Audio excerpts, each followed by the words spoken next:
Okay. There we go. Hello, friends. It's been a minute. I say that every time, but because it's true. So today we're working on. Well, first off, I'm gonna fix my mic. Testing, testing, testing. Okay. Sorry, I kind of talk kind of loud, and my mic doesn't know what to do with that. Um, Today we're working on Tocami again. She is a wolf that is made with brown bear luxury shag from Fursuit supplies and turquoise luxury shag. So she is very pretty. She's gonna have some long hair, and that's gonna be fun to make. But today we are putting a squeaker in the nose, and we're gonna put some tape all over the head so we can make a pattern and cut it off and make it into our fur pattern. So let's go. Even though I know the owner of the suit, Tocami, is at school and can't even be here, so I'm just completely evil because I know she wants to watch this stream so bad, but like, it's the only time I have time to stream, and I just, oh, it's just a very sad situation. Alright, so here's my little goodie bag. When I'm working on fursuits, I usually have a few going at the same time, because if I just work on one, I get burnt out, so I usually do a few at the same time, and I have to keep everybody's separate. So I usually have like a box or something, but I just stuffed this one in a bag for this time. So here is something I already made. It's hard to see because it's black. It's a fan pouch, and it goes right here. So on the inside of the fur here, it's gonna hold on to this right here. So you can stick a battery pack in there, and the wire can come up through here, through the muzzle, and it will hold the fan in the muzzle. So that's why this is necessary. Hello there! Vigil Scarab, cool. Fursuit, yeah. Yep, Fursuit whip. We're working on it. I've got the eyes already made. We painted these the other day. Well, it was a while ago. But nice, yeah, right? I love doing this stuff on stream. People have fun hanging out with me, and I have fun hanging out with them, so it just works. So Tocami has a really cute eye design, so I had a very fun time making the eyelashes for her. So here we go. We're gonna put the eyes in and just see how it looks. Because I spent some time off camera making sure it was mirrored properly. So both sides of the foam are even, and they don't look kind of off. They look nice now. So I could glue these in, but actually gluing the eyes in is one of the last things I like to do, because I like to be able to glue the fur in and stuff around the eye holes. So I usually put the eyes in like at the very, very end. There we go. If there's anything regarding a scaly suit, you know what? I've never made one before, but I'm dying to make some kind of a dragon or some kind of a snake. I've wanted to make like a cobra, some kind of scaly suit I've been dying to make. So hopefully someone in my next batch of commissions will be like, hey, make me a dragon or something. Because that would be so fun. I don't know. I'm not really sure what the difference would be. Maybe the way you cut the fur to look like scales, or if you had actual scale fabric. But yeah, that would be so cool. I assume you like dragons, because I mean, I guess you're asking about it, so. Cute. So this is gonna look really nice with that brown fur. Okay. Oh, this is just extra fabric for the liner, because I have this liner fabric here, but in case I need to add some in, maybe around the eyes on the inside here, I usually have to add in some extra after I'm done, because behind the eyes here, like this area tends to not get covered thoroughly enough with the balaclava, so I like to cover all the foam. So usually I'll keep that liner fabric around and add some in here if I need to. I mean, honestly. Okay, so this is a fursuit brush. I usually send these out with every fursuit I make. Oh, hi there. Oh, you subscribed with Prime. Thank you so much, Avengers. I appreciate that.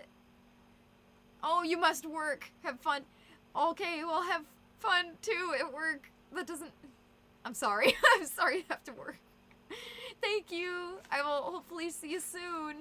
I appreciate the sub. Ooh, Soulstruck Studios. You're making a gecko suit. Very fun. Nice! Oh my gosh, that's awesome. I've always wanted to make some kind of a lizard reptile or something. That's legit awesome. Oh, one day I'll try that. That sounds so fun. What color is it? Is it like a basic green, or is it something more fancy? Okay, and in the goodie bag here, I've also got this piece of paper. This is a layout for the eyelids, so we're gonna have some magnetic eyelids in here. And it's gonna look kind of different. I've never done the magnetic eyelids with such flashy eyelashes before, but we're gonna make it work. So I've gotta get some magnets in here. Actually, maybe that's something we should we should probably do that before we make the pattern. But I really want to make the pattern, and frankly, I think it'll be fine. But yeah, so this is what's gonna go here. It's gonna hold on with the magnets, so we can get some different expressions. So, darn, maybe we'll do that next time. I gotta do that also. I forgot about that. And the last thing in the goodie bag here is the Squeaker. So this is something we gotta add. Pastel red, blue, and yellow. Ooh, I love that. You know, pastel red is like such a cool color. Like, it's not pink, but it exists. Pastel red, just ooh. Like, people don't use that enough. I think people need to appreciate that color more. And with blue and yellow, you've got like primary colors going on there. That's fun. Do you have like a Twitter or something, or somewhere I could see? I mean, I don't know if you post work in progress pictures, but that would be really cool. I've got to turn my mic down. I'm just talking a little too loud again. Ardashi, hey! Yeah, here's Tocami. She's got that very distinct eyelash shape, and I love it. It's so cute. So when you grab onto the nose, if you wanted to squeak the nose, this is probably how it would look. So you don't want to have the squeaker, like, in a weird position. Basically, you want to make sure the squeaker is angled the way it would be when you're squeaking it. So you don't want it to be flat, you don't want it to be vertical. Let's just get it at that nice, like, 45-degree angle, so that when you squeak the nose, it squeaks the squeaker at the perfect angle. You're at school, but in your break time. I know, because I know Tokami's at school, and I know she really wanted me to, she wanted to watch me working on her suit, and I feel so bad, but it's the only time I can stream. So I felt bad about that, but hopefully she can tune in for like 2 seconds, because you can. Hi! I'm so sorry. At least you have a break time, that's good. You have an Instagram, you go by the same name, but most of my work's on Telegram. Oh, I see. I had Telegram, I tried it, and I just didn't like it. It wasn't for me, but that is very cool. After I stream, I'll definitely check you out on Instagram, at least. I mean, even if you don't post much there, the least I could do is follow you. That's very cool. Alright. I like meeting other creatives. It's really cool. I've met so many like fursuit makers and stuff just from streaming. People coming in and saying, "Hey, I make stuff too," and we're like, "Oh, you make stuff too!" It's really cool. Yeah, I'll check you out after I stream. Hopefully I remember. You know what? I better write a sticky note. If I don't write a sticky note, everything I do during the stream I forget. So.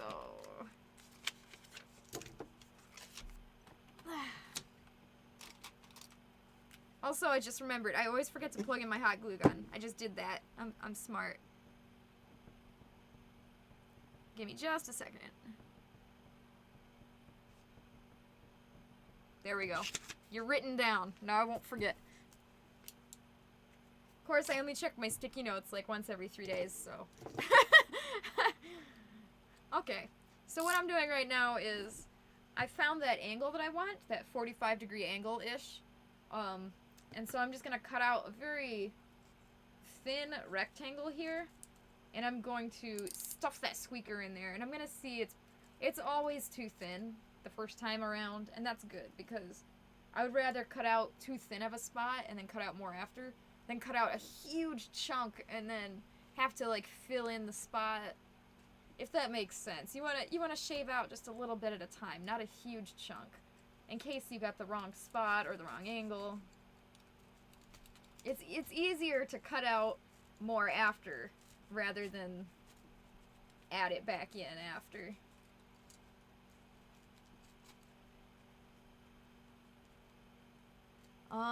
It's Lyra! Hey, Lyra! Leave that head alone. Stop cutting its nose. Oh, yeah? I'm dual wielding now. Oh.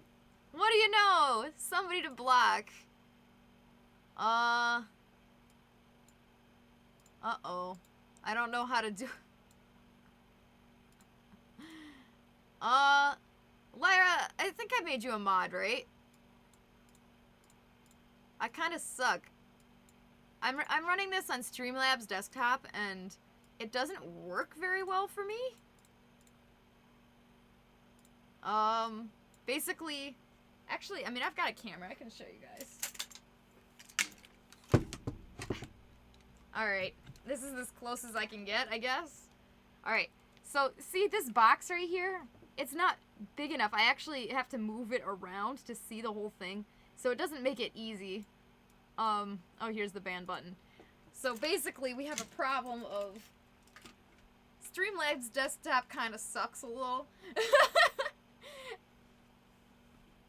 Alright, I think I did it. There will be no advertisements in mine. Okay, it's cool. Seriously? You're not a mod? You know what would be great is if I could figure out how, though. Manage suspicious user? Yeah, Lyra, you're so suspicious. The way you come into my stream every once in a while and you're so friendly. Seriously, I don't know how to mod people unless I'm off stream. I'm useless.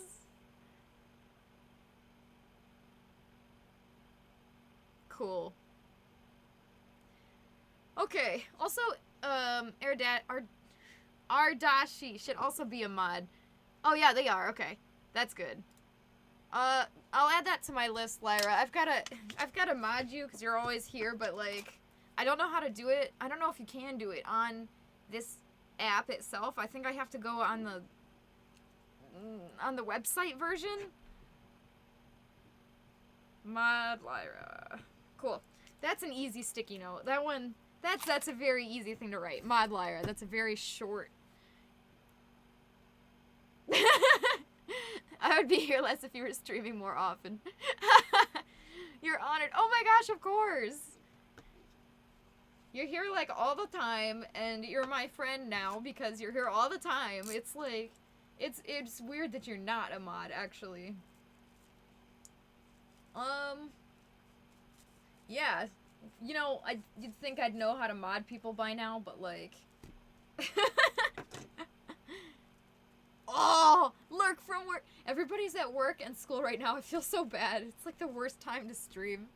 Hey, Val! Nice to say hi to you. Thank you for tuning in for 2 seconds. I know you're busy because you just said you were, but I appreciate the lurk. Alright, let me come a little closer. At least, let me bring you guys a little closer. This is the collective. All of you guys are this camera right here. Okay. So let's try this little rectangle. So, would it make more sense to have the squeaker part come out like this? Probably. I've never thought of it before. Maybe we should try that. Sure, let's try that. Because usually I stick this squeaker part going in. I mean, I don't know. It kind of muffles it a little, but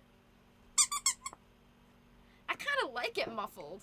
Like, it's kind of excessively loud if it's facing the other way. I don't know. I think I'm still gonna put this tip piece in because I don't like how loud it is when it's facing out. Understandable. I'll wave to you, Fel. Even if you can't hear me. Okay. This is kind of like carving a pumpkin, because you're trying to carve the inside, but not damage the outside. Do you ever just cut into heads and just think, wow, I'm carving a pumpkin? Alright, so this is going well. Obviously, it's not completely all the way in there yet. It's getting there, though. So we're gonna have to dig deeper. And I think I might switch over to scissors, actually. Given the choice, I just prefer scissors. I think I'm much more dexterous with scissors, so... Alright. Let's try that. Is that gonna work for us? Is that deep enough? Alright. We good? Not quite. Not quite. This part used to be really stressful for me when I first started putting squeakers in noses because, I mean, you make this beautifully shaped nose and then you're like, okay, time to hack it apart. So, yeah, it used to be quite stressful for me, but now that I know I can do it and I can not jack it up, it's a little less stressful. I know I can handle it. That confidence that comes from being able to know that you can do it, it's good. Okay. So, yeah, there we go. That looks good.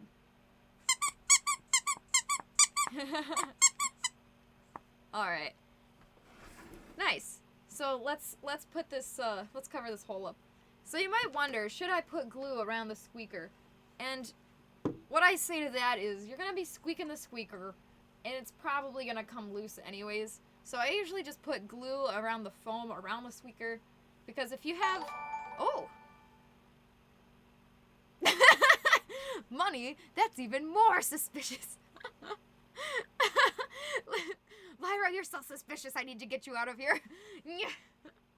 Oh my gosh, thank you. You did not have to sub. I appreciate that. Thank you. Oh my gosh. Why are there so many nice people in chat? It makes me feel like a not nice person in comparison. I appreciate that. Thank you, Lyra. Now you've made me cry. That's so suspicious.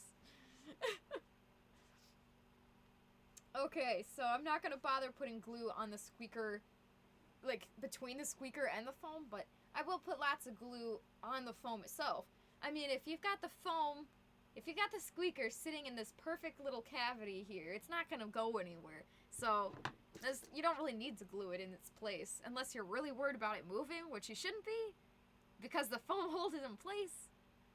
Okay, anyways, I gotta grab a chunk of foam. Okie dokie. I'm running out of foam. All I have left is this this one little piece of half-inch thick foam. That is not enough. I've got like 30 other heads in the queue that I gotta get some foam for. I just wish foam wasn't $5,000. By the way, great hair. Thank you. I just re-dyed it. I wanted to go, well, I had it green for a while, but I wanted to go blue for winter, and so I did. And I love it. I like it a lot. Thank you. No, if only I could afford to get a haircut, but dear lord, haircuts are so expensive. Oh, well, my haircuts are, because when I get a haircut, I usually have them, like, also, like, you know, bleach a little bit more. So whenever I go get a haircut, it's like $1 bazillion. So I haven't gotten a haircut itself in months. That's why my bangs are so long, but you know what? I'm making it work. I'm gonna hold out until my bangs are like down here. Then I'll go get a haircut. Just an angling, like fixing the bangs and stuff. I don't want an actual cut. I just usually get a trim. There we go. Okay.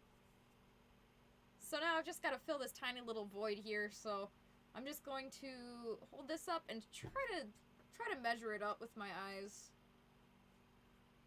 This should do. Okay, we got a little rectangle. Good. Okay. A little bit big. I'll cut it down just a tad. Make sure it fits in there.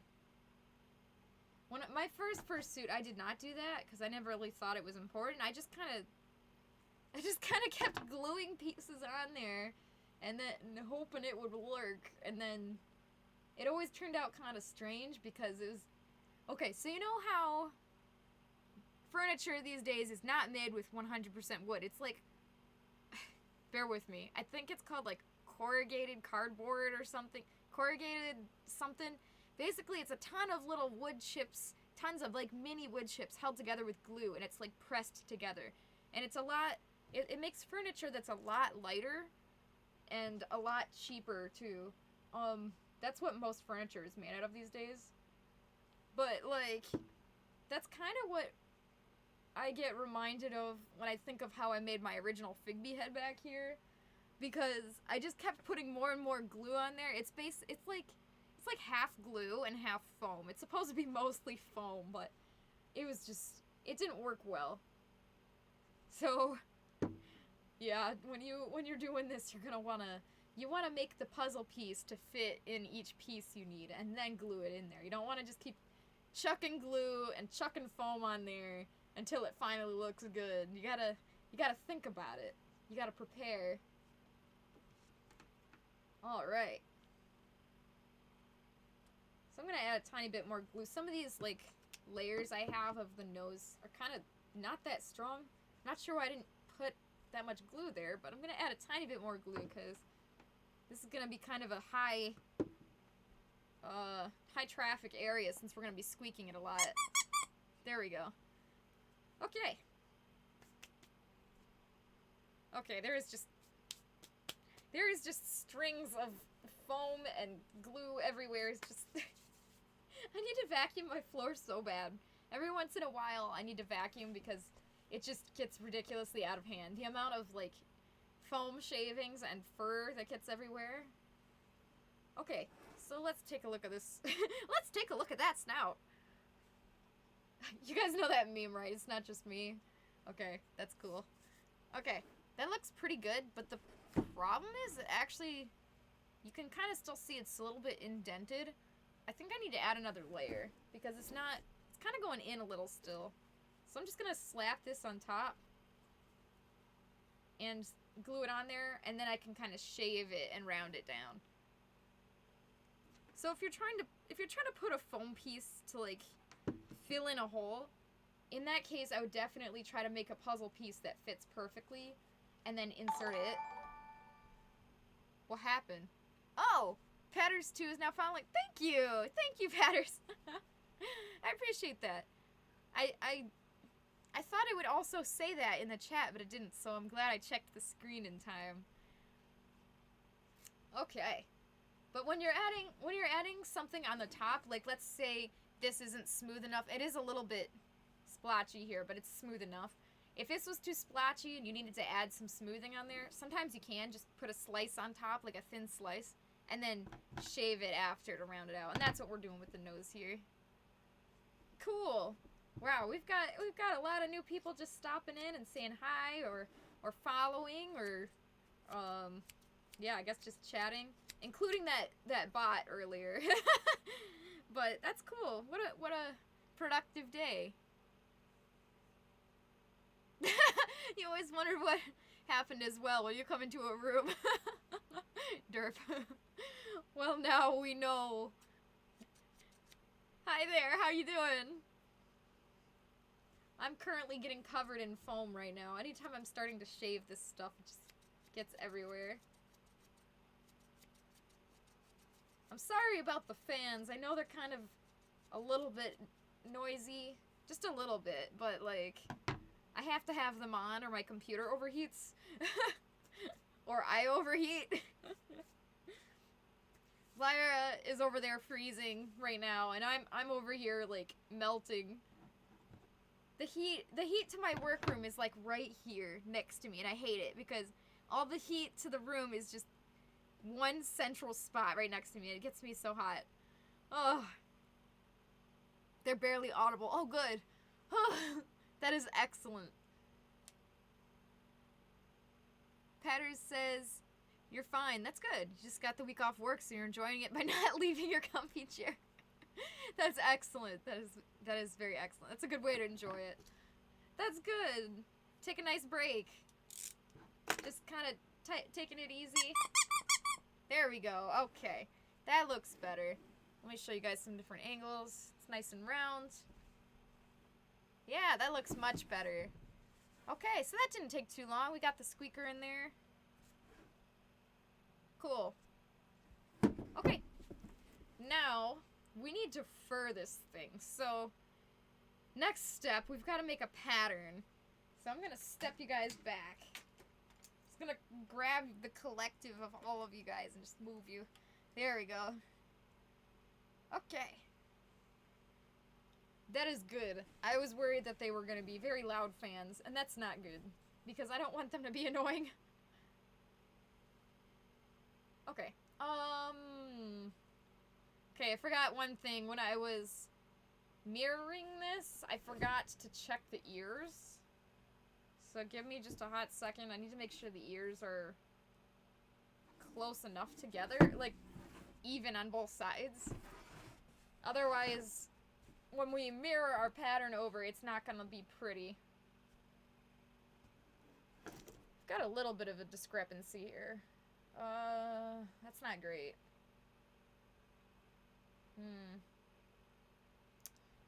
Okay, the good thing about foam is that you can kind of maneuver it to try to figure out what makes it look... What way you have to move it to make it look better. Okay, this one, I think it just needs to come forward a little bit. Just a tad. Yeah, that'll fix it.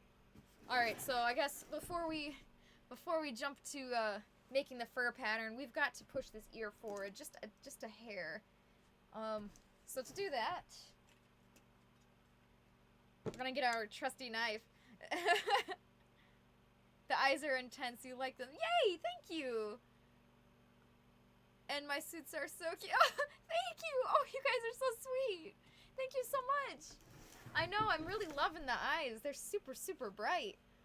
I kind of like it with the white, but I should make a white fursuit one day because white is kind of underrated. You don't see a lot of fursuits with white, but man, when you do see them, they're just gorgeous. It really can make those eyes pop. Alright, so I'm just kind of trimming a little bit of this back here. Well, slicing, I guess, is the correct word. Okay. Push this forward. Yeah, okay, this'll do. That'll do, donkey. That'll do. Okay, so I'm just gonna stick a slab of foam in this back little crevice that we just cut. It'll just push it forward just a hair, and that'll make it mirror much better. So I know you guys can probably not even tell, but I happen to be a severe perfectionist, so pushing this forward just a hair will make it match the other side much better. So we're gonna do that. Foam chunks. Okay. Della, hey, you're here. I'm so sorry. I know you're at school. I felt guilty all stream. I'm like, man, Della couldn't make it. I feel so bad. Okay. Absolutely gorgeous eyelash design, Della. I just love it. That design, I wish I could take credit for it. Yes, I made it, but the design of the eyelashes, that was all Della. That was all them. All right. So let's see here. We need about 4 inches long. Okay. So now, I will make more trash on my floor. This is another puzzle piece that we have to make. So we're just going to start with a little rod shape here, and we're just going to stuff it in this hole and see what we need to do to change it. Okay, definitely can see. I'm going to have to round it out a bit. Fantastic design. Yeah! One day I'll make a good design, but like until then, I'm just happy making Tocami's eyes because I wish I could take credit for it. It is gorgeous. So cute. Good job, Della. We're all proud of you. You should see the reference sheet, too. Even the reference sheet is adorable. Della is a really good artist. Okay. So let me see. I have stuffed that in here. Let me see from the front. That looks great. That looks fantastic. The ears are mirrored much better now. I just needed the one to be pushed forward more. Alright, let me see it from the back. And from the top. Yeah. We're good, fam. I can't believe I just said that. I should be canceled just for that. Once in a while, do you ever just say, like, really old internet slang, and then you're like, aw, man, now I sound like a boomer.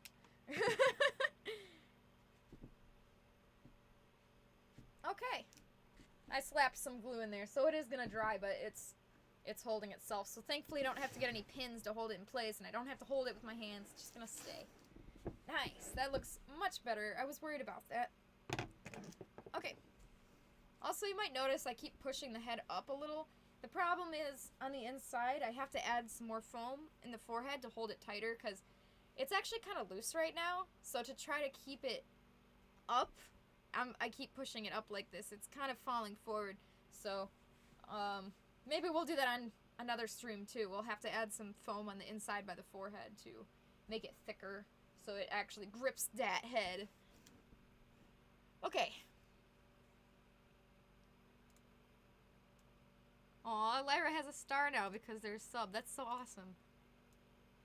If only I could frickin' mod them. That would just be fantastic.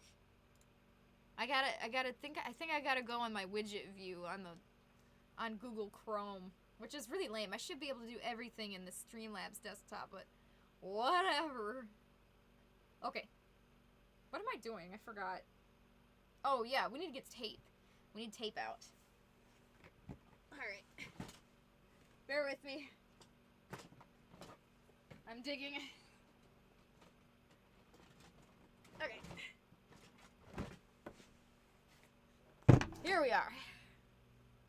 So, I've got my three sizes here. I've got my just over a ½ inch, I think, tape, my 1-inch tape, and my just under a 2-inch tape. But I don't know why it's such a weird measurements, but I usually just call it ½ inch, 1 inch, and 2 inch, because that's what they're the closest. They're probably not exact, because they're probably measured in millimeters. How dare they? Imagine not using the imperial measurements. Alright, these beautiful eyes, they're gonna have to come down now. Okay. So something I had to do when I was doing that last final check for the mirroring process of the foam, I had to make sure that the eyes gripped at the same height, at the same angle, and they actually held on tight. If they were too loose, it was going to be a problem. Okay, so this part's pretty fun. Usually I'll just... Well, honestly, lately I've just been streaming while I've been doing it, but usually this is the best, one of the best ones to put like a movie on or something. Or watch my friends Lyra's videos or Avengers videos. This is just a great time to just watch something in the background because you just don't even need to focus. This is just one of the easiest things you can possibly do, is just tape up the head. So you can draw the mirroring line on after, but I just tend to try to make the mirror line, like the symmetry line, with the tape itself. You know what? You guys are a little bit far back. I'm going to bring it closer. So basically what we're doing now, we've got to tape up this head. We're going to draw all over the tape and make a pattern of what we're going to need to color what with what fur, what direction the fur goes, and where we're going to sew. All that important information we're going to make on this pattern. So that's what we have to tape it up. And while we're at it, we're just going to do one side. So usually if I have a favorite side that I think just looks slightly better, I'll usually start with, I'll usually choose that side, but I just like the right side if they both look fine, which frankly now I'm just so good at, alright, I'm not trying to toot my own horn here. Now I'm just like, I get so pleased with the way I make the fursuits. I don't ever feel like one side is better than the other because I work so hard to make it so symmetrical that I think they're both evenly good. So I don't have trouble choosing. Usually I just go with the right side because I like the right side. Well, my right side. It's left side. So usually, if you do have a favorite side though, I would choose that one. And then, from there, just tape down that one half, because you don't need to do both. Unless your character has like an asymmetrical, like a different design on both sides, then that's gonna be a little bit, you might have to tape up both sides, or at least part of it. Oh no, Della! Literally trying so hard to get the stream to load. Are you on, like, school? I almost just name dropped your school. That would have been bad. Are you on, like, school Wi-Fi? Or is it... Do they even have Wi-Fi for you? Or maybe they... You know, I bet even if they had Wi-Fi for you, they block Twitch, so... Oh, I'm so sorry. I'm so sorry I have to do this while you're at school. I have to... When I'm feeling it, I have to do it. Because, like, when I'm feeling streaming, I have to stream. Because otherwise, I will just never stream. I have to be really feeling it, like Shulk. I'm so sorry. Patter says he had a brain fart, but the IRC, the 1.88-inch standard roll was because of some old machine conversion back in the Industrial Revolution. Really? Oh, that's interesting. How dare they? I mean, it makes sense where it came from, but come on, in the new day and age, you'd think they'd be able to now do a new revolution and actually give us tape sizes that match up. Like, come on, give me 1 inch thick. Don't give me... Instead of 2 inches, they're like, nah, 1.88. What is that, like a decimal that's an infinite decimal, too? That would be funny. How stupid. How dare the people in the past try to set a standard. It's blocked on school Wi-Fi. Figures. Oh, well that was good. Well, that was nice of them to send you the screenshots at least. I am very excited for this head. I really like the way this one's coming out. Patter says, well, Henkel makes 3.78 inch now, I think, but that's German. Oh my gosh. That's still terrible. Why 3.78? Why? Why can't they just be like standard? I always just, I mean, maybe it is because it's metric. I always just assumed that the weird numbers were because of metric, but that's just annoying. That annoys me. Clover mad. Okay. So, around this lip area, if you have any hard edges, for example, down here, like the inside of the mouth, this is what I would call a hard edge. It's not rounded, like down here. It's nice and smooth. These are hard, 90-degree angles.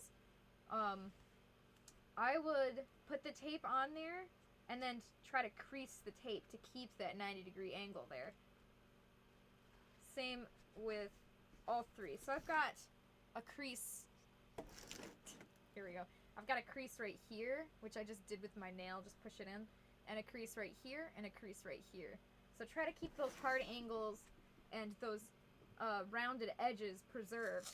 So if you're doing a very, very rounded spot, like this is a very round area, and you use like the 2-inch whatever thick tape, you're not going to be able to preserve all of that detail. So usually I'll go with a thin tape on very, very, very rounded areas so that I can keep that curve. I don't want to... I'm trying to preserve as much detail as possible when doing this, and it's impossible to keep all of the detail, which kind of sucks. So we're just going to do the best we can. Della! Oh my gosh, that sucks. I promise I'm not talking about anything that exciting. You know what? I should type that in chat because I don't even know if you can hear me. Hang on, I'm gonna type it just for Della. Give me just a moment.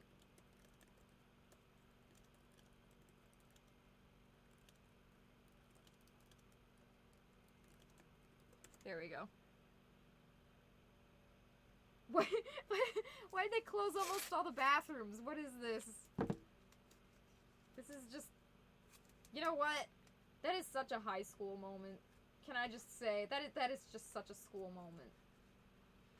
They're just like, what? You don't need to use the bathroom. I do not miss being in school. Dear Lord. Once in a while, I think about college, and I just groan to myself, and people are like, bro, what's wrong? Because I'm just sitting there going, ugh. And I didn't even notice it. I'm just like, sitting there frowning. And I was like, oh, I accidentally thought of, when I was in college. And they're like, oh, I see. Yeah, I try not to think of that. Easily the worst time of my life, but, I could have made it better, probably. I had too many classes. I had 0 downtime, and I mean that. I never, ever, ever got even, like, 4 hours of sleep a night. I usually got, like, 2 hours. And I know, that sounds like a lie, but it's true. And that's probably why college was so miserable for me. Because I also had to work, and I had, 16 to 18, I think it was 18 credits most semesters, and it was just too much. Especially because in the art field, it's not like you can just do your homework and you're done. It's like, do this 3D modeling projects that would take months, and then do it with all your other classes at the same time, and it was just awful. So forget downtime, like, I didn't even have time to finish my homework or sleep. I remember one Saturday, I was playing a video game, because I never played video games. I felt guilty playing video games when I should be doing homework. One Saturday, I was playing a video game, and I felt so guilty. It's terrible. Absolutely terrible. Don't work, just don't take too many classes. You can take less than the recommended amount, you know. Because graduating in 4 years is basically just ridiculous. Sometimes, depending on, I mean, I don't know. Everyone I've ever met who tried to get a bachelor's in 4 years just suffered. Della, vaping. Honestly, I can't believe they're just like, well, people are vaping, so let's close the bathroom. I mean, but what about people using the bathroom? Don't people still need to use the bathroom?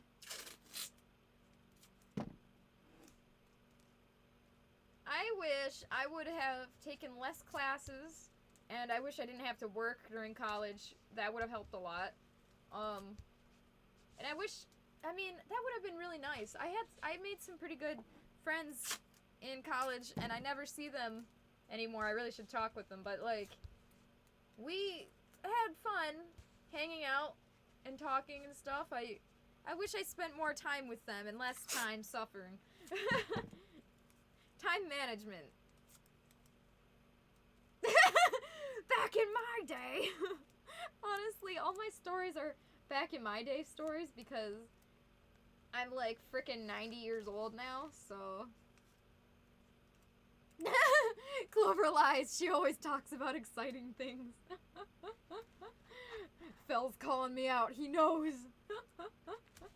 Relatable, honestly. If the bathrooms were closed, kids would just sell drugs behind the stairs between classes. What? My goodness. I think I missed out on all of that. Not that I wanted to be a part of it, mind you. But I just never experienced it. I mean, I also wasn't looking for it. But, you know. Yikes. Public schools, am I right? That's kind of terrifying. I was very oblivious to that. When I was in schools, I was very oblivious to what was going on with the whatever kind of whatevers was happening. the dark things, things that I want to pretend don't exist. Drugs. I missed out on the drugs. Man, guys, if I could redo high school, I would just want to be aware that drugs existed.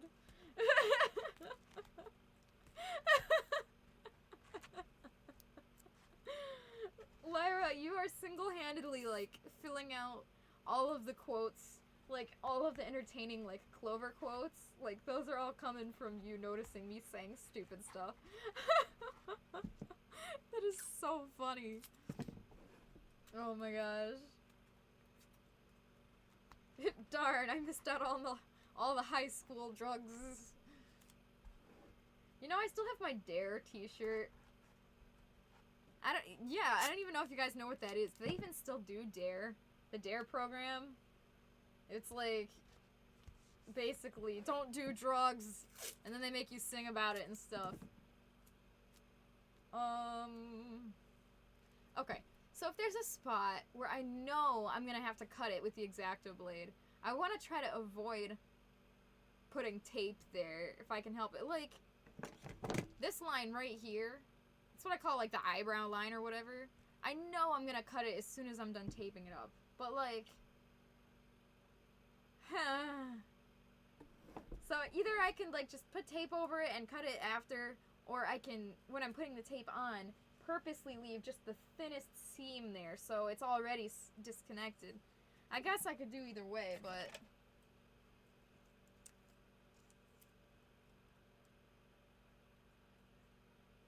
your friend still has his Dare shirt too. I'm very curious what they made it out of and what ink they used. Your shirt barely lasted 3 or 4 years and he got like 20 out of his. Jeez. What the heck? Some of the Dare shirts were made out of, well, I was gonna have a joke there, but I didn't think of anything fast enough. Dang, I kinda suck, don't I? What? How did that? I mean, my Dare shirt is probably like 20 years old also. Yeah, cause we did Dare in freaking elementary, so yeah, I guess my Dare must be like around 20 years old also. How did yours only last like a few years?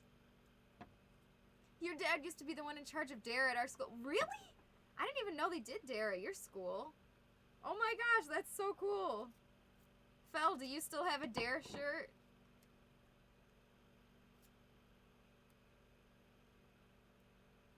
Somewhere in a secret DEA facility they have a crate labeled, it's nanotech baby, and inside it's just Dare shirts. That'll probably survive the apocalypse. It's like one of those videos that's like 15 things you wouldn't expect to survive the apocalypse, and it's just Dare shirts. That's hilarious. Honestly. Someone, somewhere was like, we've got to preserve these. This is incredibly important to our future. That's the real plot twist. All the jumpsuits and follow games are just converted Dare shirts. Oh, it all makes sense now. I have not played a Fallout game, but I've seen Let's Plays of them. I don't think it would be my thing, really, because it's just the setting is just not... I prefer more happy-go-lucky things, but, like, very, very interesting. Good games, though. Except 76. But, good games. Really cool. I appreciate the art style and all the effort that goes into that. Like, that's very cool. Okay. This part. SMH, this part. Yeah, so you might notice me using lots of little pieces, and that's because the littler the piece, the easier it is to get that rounded shape.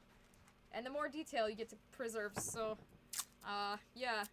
Just keep using tiny little pieces of tape, and it takes longer, but it keeps that rounded shape, and I'm more interested in, I the quality than I am saving a few minutes. So I would say New Vegas is worth getting just to try. Regularly goes on sale for like $2. Really? All right. I mean, I would try a lot of games for just $2. I mean, that's not bad.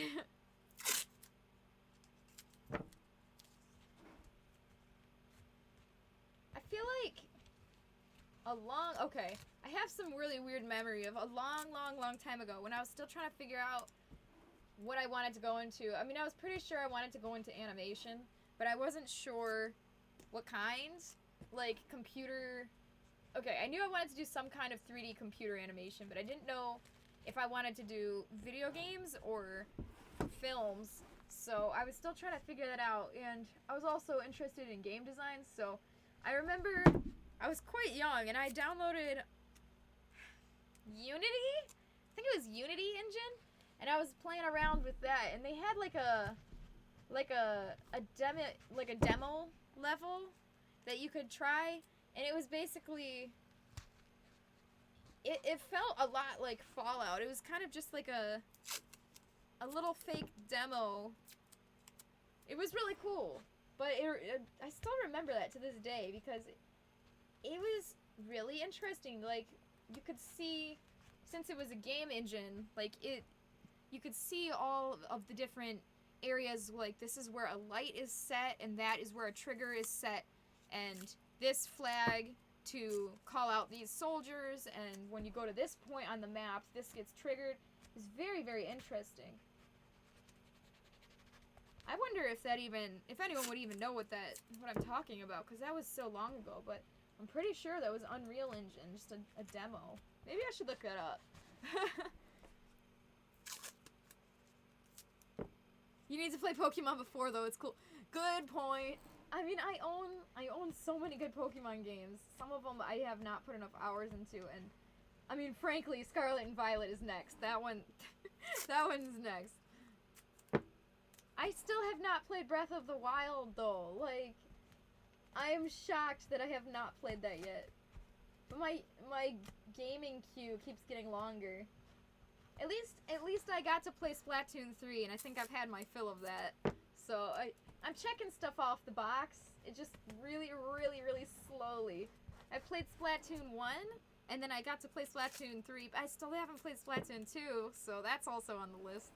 Yeah, yeah, really! I still haven't played Breath of the Wild. Have you played Skyrim? Like, is it... to me, it looks like Skyrim, but with really weird lighting. So, I don't know. How does it compare to Skyrim? Does it feel kind of like a... I mean, they're both open world games, but also I don't know if you can compare them, because they might be very, very different. I don't know, because I haven't played it yet. Normal price is $10. Third-party sites like Good Old Games or Humble Bundle may have $1 or less. Yo, I love that. I've gotten stuff from Good Old Games before. It was very, very helpful.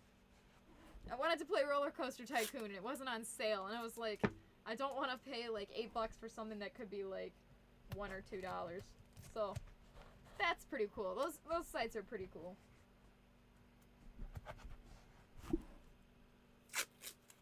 What else do I have on my list? I actually have a list over there.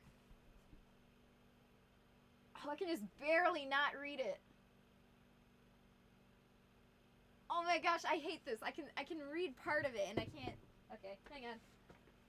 Let's see what else is on my list. Oh, yeah. Literally just all the games I've listed right now. Breath of the Wild, Splatoon 2, and also Bakugan. I feel like playing that again. That game's awesome. And Skyrim, because I haven't played that in years. But right now, I mean, Scarlet and Violet are at the top. It's it's hard to get through your backlog of games when you keep getting new games. Or finding more that you want to play. Oh, and Westerado. I put Westerado on there. Okay, Westerado. That game. Sorry to bring up college again. That came out when I was in college, and I remember playing it over summer break. That game is awesome. It's technically like an Adult Swim game, but it's not like I mean, it's a pixel game. It's not, like, super gory or anything gross, but, like, you are a cowboy. Yes. I know Red Dead Redemption is a thing, but something about this game, the music and the art style and the presentation and the simplicity of the gameplay, it's just, it's an awesome game. I really, really, really like that game. If you get the chance, you should pick that one up. Again, it is an Adult Swim game, so it might be kind of, I don't know the rating. You guys might want to check that first, but it is a fun game. I feel like playing that again. And it's 2-player. That's one of my favorite things, is multiplayer games, so.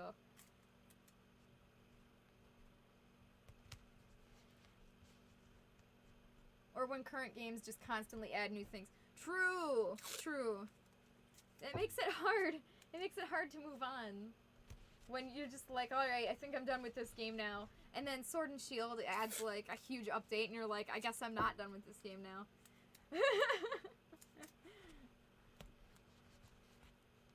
Oh man, I hate taping inside the eyes. It's just such a hassle. Breath of the Wild is so much more fun than Sky. Really?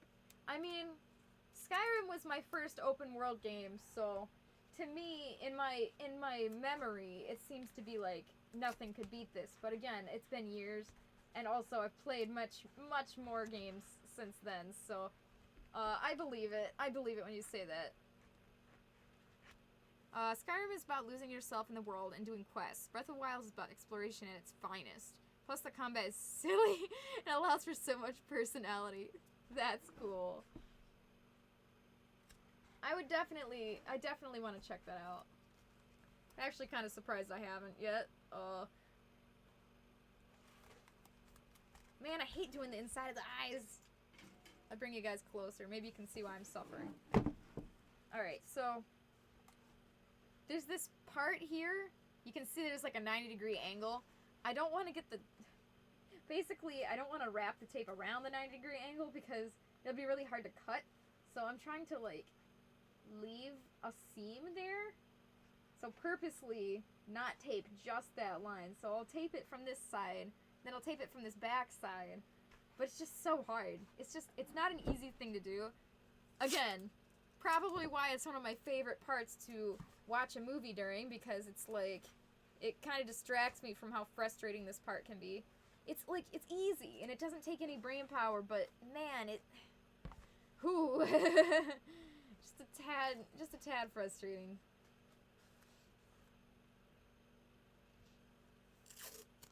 Constant battle pass for new missions for me. Oh, I know! I really, really like Overwatch, but geez, like with freaking new battle pass thing, and it's just like... It's like, boy, I like this game, but I kind of wish they would stop adding new content to it, because when is enough is enough, you know? Like, when are you gonna... I don't know. It's like you need to take a break from games so that you can try other games. So it just... Yeah. It's like, I love you, but stop adding new content, actually. Maybe. Although Breath of the Wild has a bunch of puzzles, and it's not really your thing. Honestly. I don't know if you've played Uncharted, but there's like some really low level... Like, they're not difficult. Well, most of them are not difficult. Puzzles in Uncharted. And those pissed me off, because I hate puzzles. I'm just like, puzzles. But at the same time, sometimes I'm really entertained by, like, Picross and stuff. So it's just like...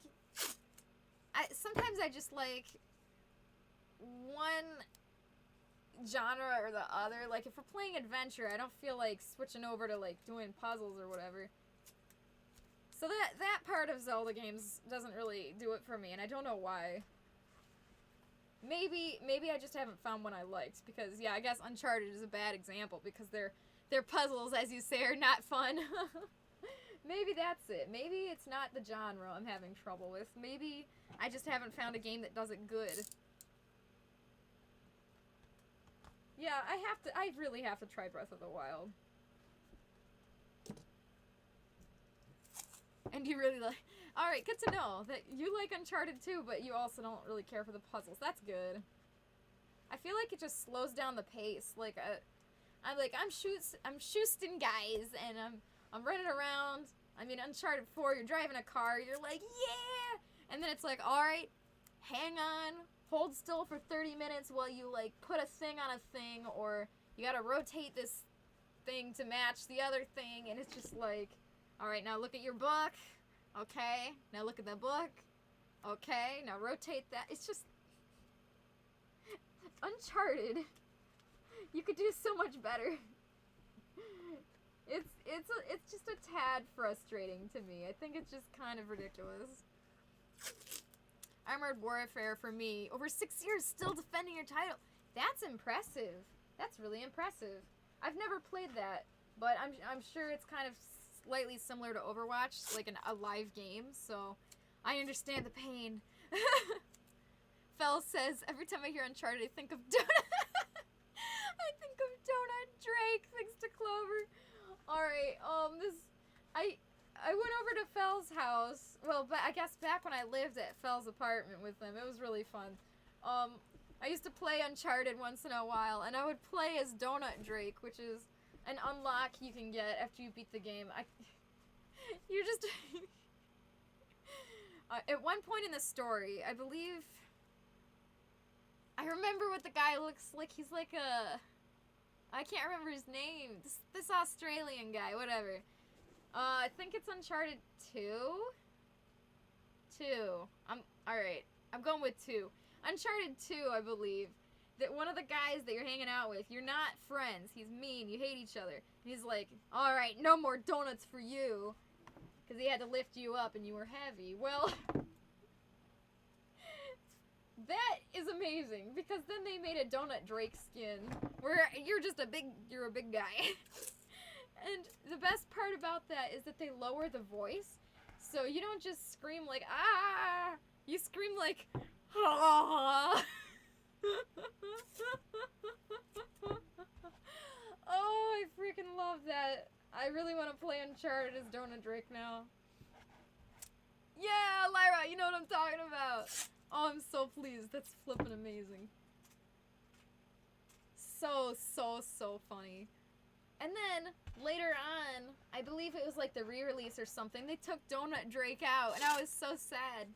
I don't know, man. I mean, they took out all of the multiplayer from, like, they did a re-release of the first 3 Uncharted games.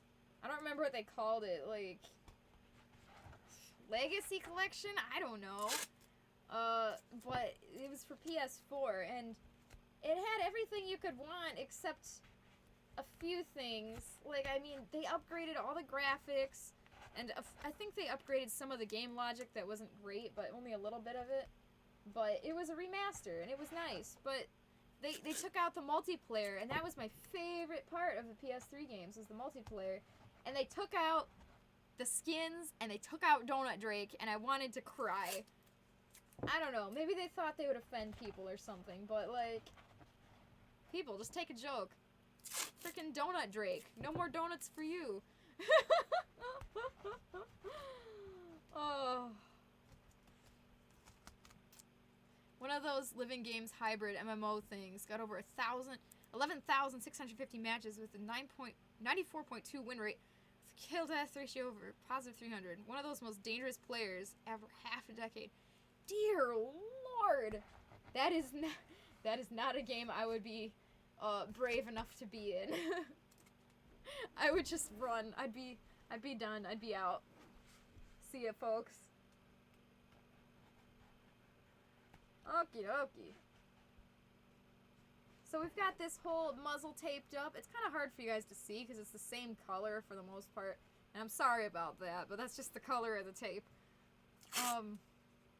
Got this whole muzzle and this whole front eyebrow area. We have to do the ear, we have to do the jaw, and we have to do the whole back of the head. Thankfully, the back of the head is very, very quick, because that's where I use this, roughly 2-inch tape on. But, yeah, man, I really want to try Breath of the Wild. That one sounds fun. Everybody seems to like it. I think I'm like the one person in the world who hates the art style. It's not the art style actually per se. It's really, it's the lighting. I don't like the lighting engine and the atmospheric fog. I really just can't stand it. Everything is so washed out. And I think, from the very tiny amount I know about this game, I think maybe that's what they were going for. Because it gives it a more post-apocalyptic feeling. But, like, I still just don't like the way it looks. Hey, Willow, how you doing? If you ever do, I'd be curious to see how you approach it. I'm so sorry. I go through like a million conversations a minute. You mean Breath of the Wild? Yeah, the lighting is intense. It's very deliberate. Yeah, I figured it was on purpose because it was very, yeah, deliberate. That's a good word. Teaching me English words. Okay. So now to get this under area here, I guess, okay. I'm kind of stupid because once you start taping this up, you can't really take it off this mannequin armature head because if you do, it needs to be it like stretches a little bit and it will rip some of the tape or shift some of the tape out of place. So either you tape it with the mannequin, like you tape it on the mannequin head, or you tape it off the mannequin head. And maybe I should have done it off, but because it makes it hard to do this under jaw because I have to hold the head, hold the mannequin head up before it falls. But like, I also like it on the mannequin head because it kind of holds its shape better. It's just, you can't really win. I think I'd rather do it on the mannequin head, but it's just kind of hard when you get to this jaw area. There we go. How dare you cause me problems? English, who needs that? Honestly, right? I'll just go speak Simlish. You mean Breath of the Wild? Okay, yeah. I mean, I could stream it. That would be pretty fun. I haven't streamed a game that I've never played before, have I? I don't know. Yeah, I have. Actually, I've done that many times. I don't know what I'm talking about.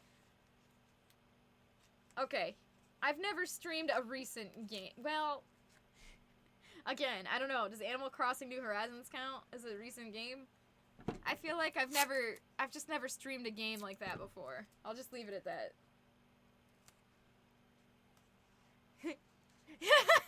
You make a living off of it. You need it. What, English? Darn English. Time to get a basketball on a stick instead of a head and deflate it. 900 IQ.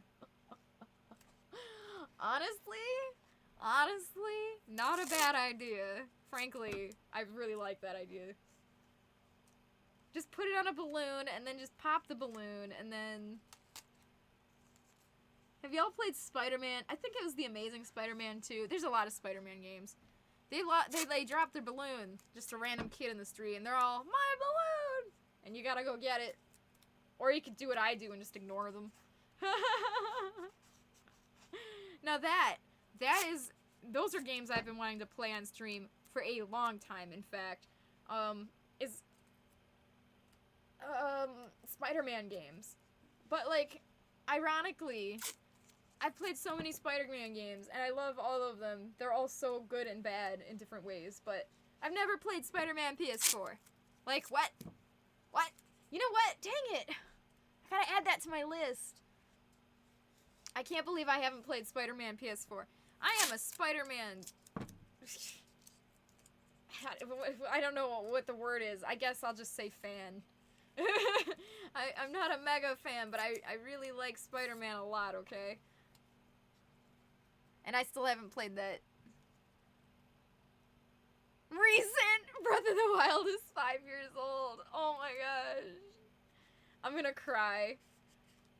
You know, I was just saying to my brother how, like, I love the PS4. It's such a new console. And he was like, bruh, the PS4 is many, many years old. And I was like, what do you mean? Didn't the Wii U and the PS4 just come out? I mean, they're HD, right? They're new. They're new? Any game that's HD is new to me, okay? I'm all about the vintage games, so as soon as you give me something that's HD, it's considered new. I can't believe that game is that old. What the heck? Okay, we got the underneath of the jaw.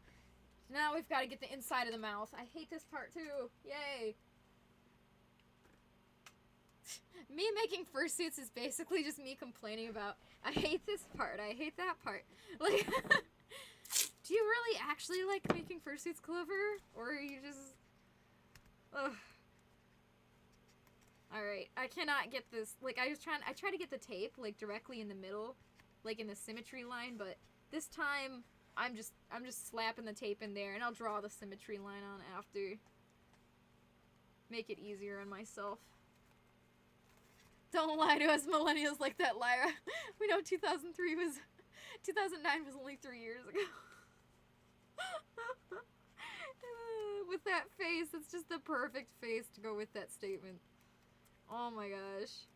You know, I still feel like Battle Revolution for the Wii is a brand new game. Like,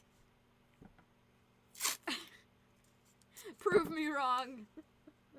It's brand new, okay?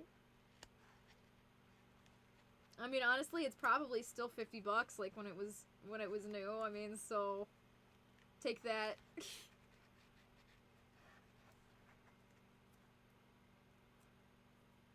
Could be worse. Me doing crafts is just reading an Australian thesaurus of insults. Oh. You know, crafts are not for everyone. And neither is, like, smart people things. I can't do smart people things. That's what I consider any kind of job that's not art is a smart person thing. So if you can do anything, I mean, the other day we had somebody was in the chat that was an electrician, and I'm like, wow, you're a freaking genius. That was really cool. Like, I have mad respect for basically anyone, because art is hard, but literally any job is hard. So I mean, even janitorial and, like, food service jobs that most people are like, those aren't great. No. Those are hard too. I respect anyone in any kind of job. If you have a job, I respect you. Jobs are hard, okay?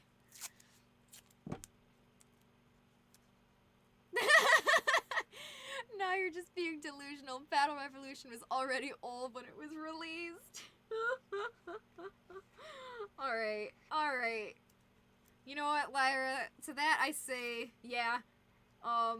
You're kinda right. Us millennials. Honestly, like, I'm kind of happy that there's so many other millennials on the internet because they feel the same as me. We feel old.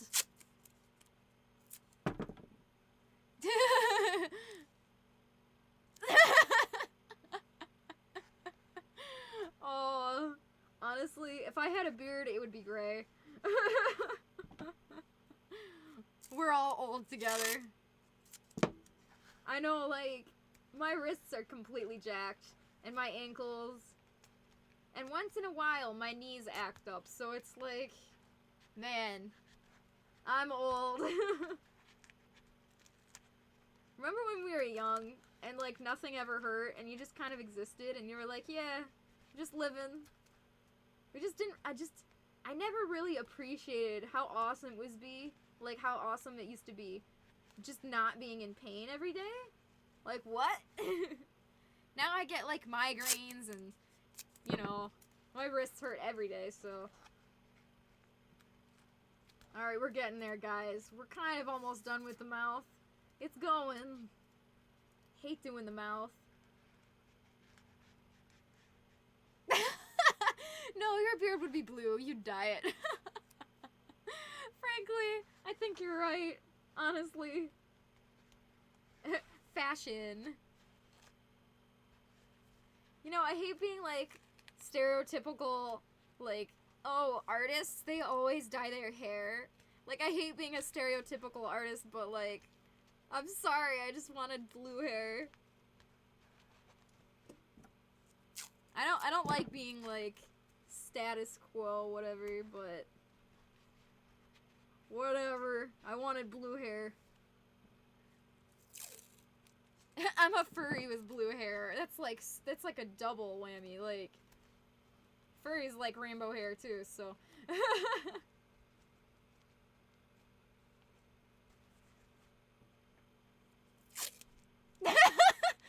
Remember when you could get out of bed without sounding like a rusty Optimus Prime? My fridge farm remembers. Oh my gosh. That is the most depressing statement I've ever heard.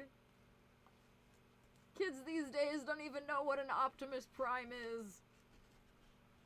I've actually never seen the movies. I have seen some of the games, and I have seen the original ancient cartoon show, a little bit of that, but yeah, I've never actually seen like the blockbuster movies. I don't know if they're any good, but I've played the games of the movies, so riddle me that. Okay, we're getting there, guys. Taping this thing up is just, it's taking its time, but we're going. Oh no, Petters! Literally just sitting here and having pain in your ankle from not doing anything. Right? Just existing. You're all creaky and just, oh. You just had one of the toys when you were like 6 and you thought it was a cool truck. Whoa! You had no idea. Wait, this thing, it transforms? What? Okay. So far, so good. This is going well. We're getting there. This part's not very fun to watch either, I don't think. Me taping the inside.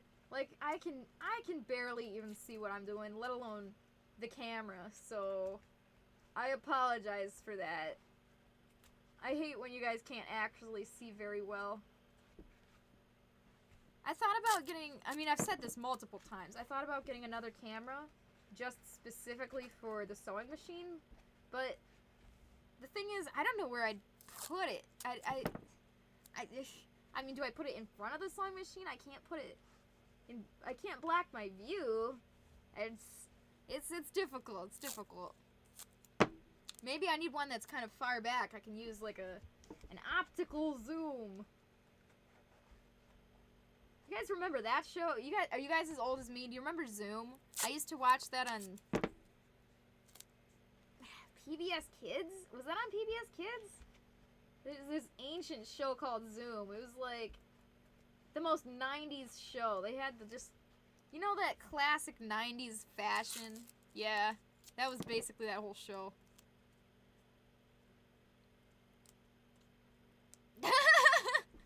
Honestly, like, I would probably have more junk sitting around my room if I didn't stream, but because I do stream, I gotta kind of keep things looking nice. So when I come up with weird ways to hang lighting and stuff, I can't just, like, string it up. I have to make it look kind of nice. Kylie, hey there! Hi! Welcome!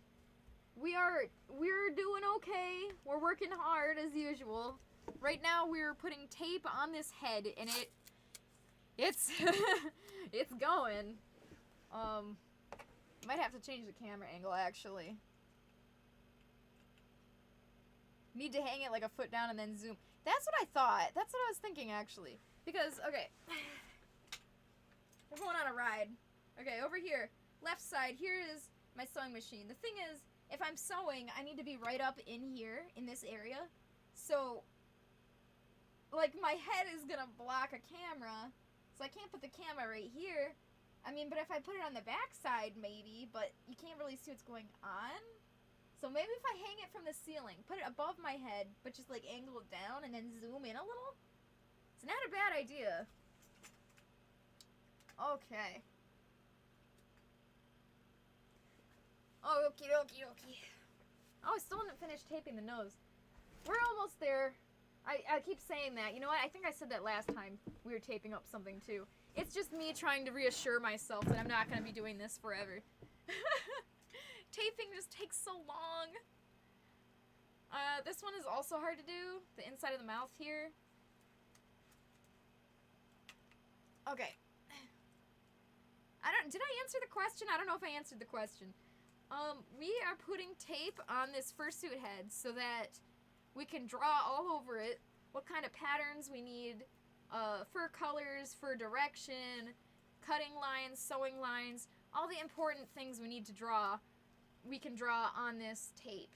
So that's why we're putting tape all over it, and then, yeah, so we're making a pattern, essentially. Now, I've made many patterns before, but, usually when I make patterns, it's not something as important, I don't want to say as important, but fursuit heads are a lot more difficult. They're one of the most difficult things I've ever made, but it's like, I've made other little mini crafts and stuff. I mean, I make clothes for Mr. Wolf's and stuff, you know? Like, I made a hat, I made a little jingle bell, I made a t-shirt, but, usually it's just so small, and the fabric is so small and cheap, it's fine to waste some of the material. So usually I'll just do a few test ones, I'll see how that looks, I'll adjust the pattern, I'll do a few more tests. I'll usually use just pieces of paper and the fabric I'm using, but like, when it comes to making fursuits, you want to get it right the first time, because that faux fur is like $1 bazillion. Faux fur is like, it's gone up in price lately. It's like 25 to, well, 22 to like 35 a yard, depending on what kind of fur you get. And most of them are like 22 to 25, but if you get like some nice, cool specialty fur, or beaver, which is that super short, super dense fur, that's usually like 30. Like, fur is expensive, so you don't want to mess around. You want to get it right the first time.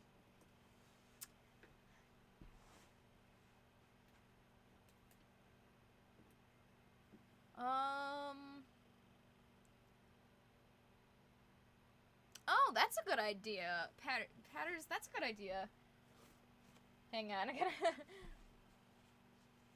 That is a really good idea, actually. I might try that. Alright. Woo!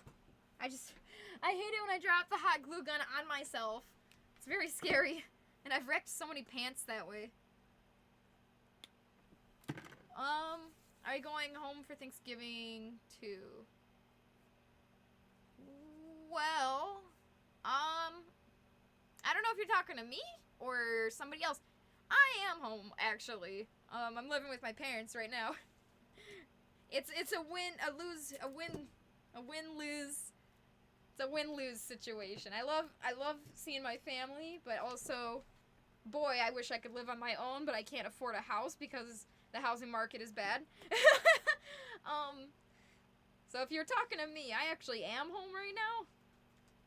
Yeah, home for Thanksgiving, so that's a good thing. Patters, you just like all of the ideas.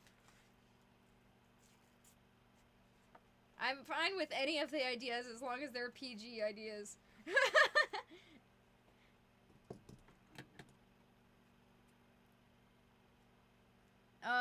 Is Zach Sir 6? Hey, how you doing? Welcome. We got a few new people in the chat right now. Hi to everybody. Welcome. We're just working on stuff.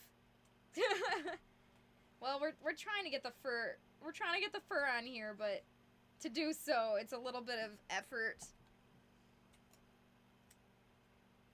So I'm trying to cut some tape to fit this curve here so that I don't have to like actually take a blade to this curve. Basically, I don't want to put tape wrapped around it like this. I'm just putting a tape here, like flat on here, and a tape flat here, purposely leaving this seam open so that I don't have to cut it.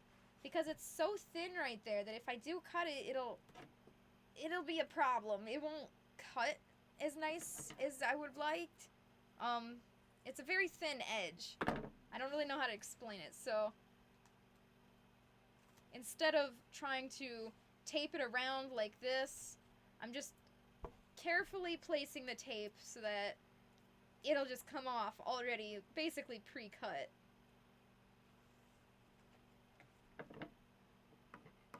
Patters, Jeez, you're behaving so far. I can't speak. So far. New personal record. Yeah! New record! Mario would be proud. Steady progress is being made live. Honestly, that's the best way to put it. Steady progress. See, like, when I first started streaming making fursuits, I was like, is this really something anyone would want to hang out with me while I'm doing? Like, because it takes quite a while to actually get things done, because fursuits take hours, many, many, many, many hours of work to finish, so it's not like a very quick, like, progress thing. It's just like, you're gonna be here for a while with me hanging out. Eventually there will be progress. But yeah, I don't know. I wasn't sure when I first started streaming, but honestly, there's a lot of people, a lot of you guys want to just hang out with me while we work together. So I think that's really cool. That makes me very happy. I wasn't ever sure if it would work. But here we are. You're home. That's good. I think everybody should be able to go home for Thanksgiving. You going to have much food on Thursday? Yes. Yeah, I plan to have a lot of food. So, I'm sure I've mentioned this previous years. I think nobody watches, like, the stream VOD reviews, though, except maybe Lyra, so nobody would hear me talking about this too many times, thankfully, but, there is this place called Bronner's. Nobody knows what it is unless you live in Michigan, but if you live in Michigan, you're very, very, very aware of it. Bronner's is the largest Christmas store in the world. You can look it up. It's very, very cool. And Bronner's is located in a town called Frankenmuth. And Frankenmuth is most of it. The area around Bronner's, it's themed to be like a old style, like, German village. It's very, very, very cool. And all the buildings are really stylized and awesome. And Bronner's is Fell. Oh no, Thanksgiving. The horrors I will have to endure. That's right, Fell. I'm coming over, and I'm gonna make vegetarian meat.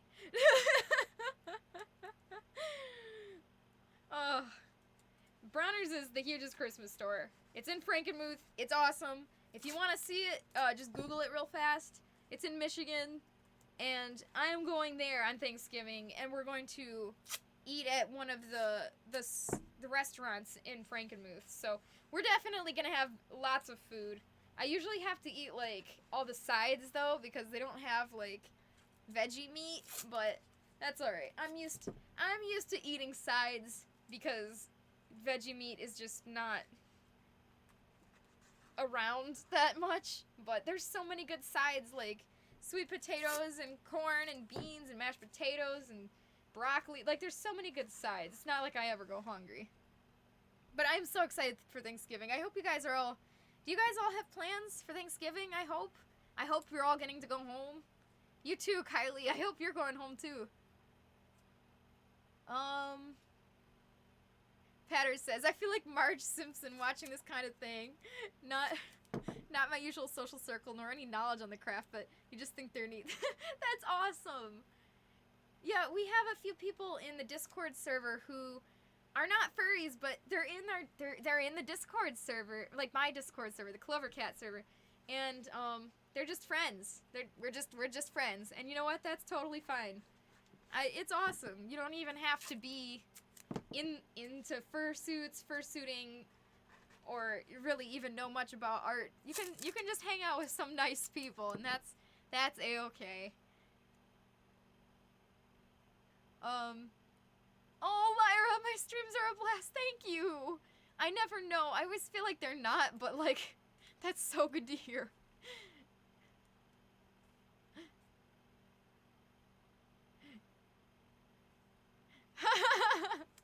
Why do we have Thanksgiving? You know, I've watched so many things. I've heard so many things. I have no idea. You think I would know. I've been an American my entire life. I have no flippin' idea. Because it's like something about travelers and Indians. I don't know. People sharing food because we're hungry. I seriously, legitimately do not know. If you want to know, you can watch the Peanuts Thanksgiving special. But like, it was pretty brutal. People were traveling overseas and they were dying, and then they got to the New World and they're like, oh, there's some Indians here. And then the Indians fed us so we didn't die. And then we took over their land years later. So basically, Thanksgiving is just a tradition where we just eat too much food. It has really stupid roots, I think, if I can remember correctly. Lyra, why do you call us out in the streams archive? You're like the only one I've ever known who is ever even slightly interested in the streams archive. And frankly, because of that, thank you so much. The fact that one person watched it makes it worth it. I appreciate it. Patter says it's a long, convoluted story that contradicts itself, but has evolved into a buffet holiday. Yes, exactly. Okay, see, that's what I was thinking. That's why I don't know what the actual story is, because frankly, every time I look it up, it's different. There's no, like, actual... I don't know. It's just... But yeah, basically it has just evolved into a buffet holiday where we all eat and get fat. And I'm fine with that because people get off work and you're allowed to go see your family, and it's very, very nice. It's appreciated. It's a very good. I'm very happy that there's a holiday. Oh, that's good, Lyra. Oh, your birthday's in December? Fel's birthday is in December too. We should have a birthday extravaganza. Yeah, Fel doesn't like Bronner's and Frankenmuth because, well, at Frankenmuth, there's this place called the River Place Shops, and it's really, really cool. It's this big, outdoor shopping mall area with some really neat stuff. In fact, that's where I got most of my Wolf t-shirts. I have a lot of Wolf t-shirts that are very cool. I got them at the biker shop. But, yeah, Fel is not a window shopper. And hanging out with all the ladies in our family, he just hates being stuck at Frankenmuth. It's so funny. In fact, if you go into Bronner's, the Christmas store, at the very entrance, there's, like, a waiting room with, like, football playing on a TV for all the dads or the boys who don't want to be there. They can go sit and watch football, and I think that's hilarious. Oh my gosh. Yeah, Bronner's is a really great place. Frankenmuth in general. I really like Michigan. I mean, we've got Tilson and we've got Bronner's. I like Michigan a lot. So it's gonna be sad if or when I have to leave. It's a good reason to eat food. Exactly. We don't know what the reason is, but we can eat food, and it's a holiday where you eat food, and that's good enough for me.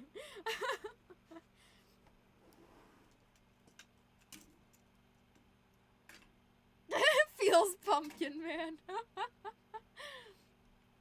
Oh. They know their audience, honestly.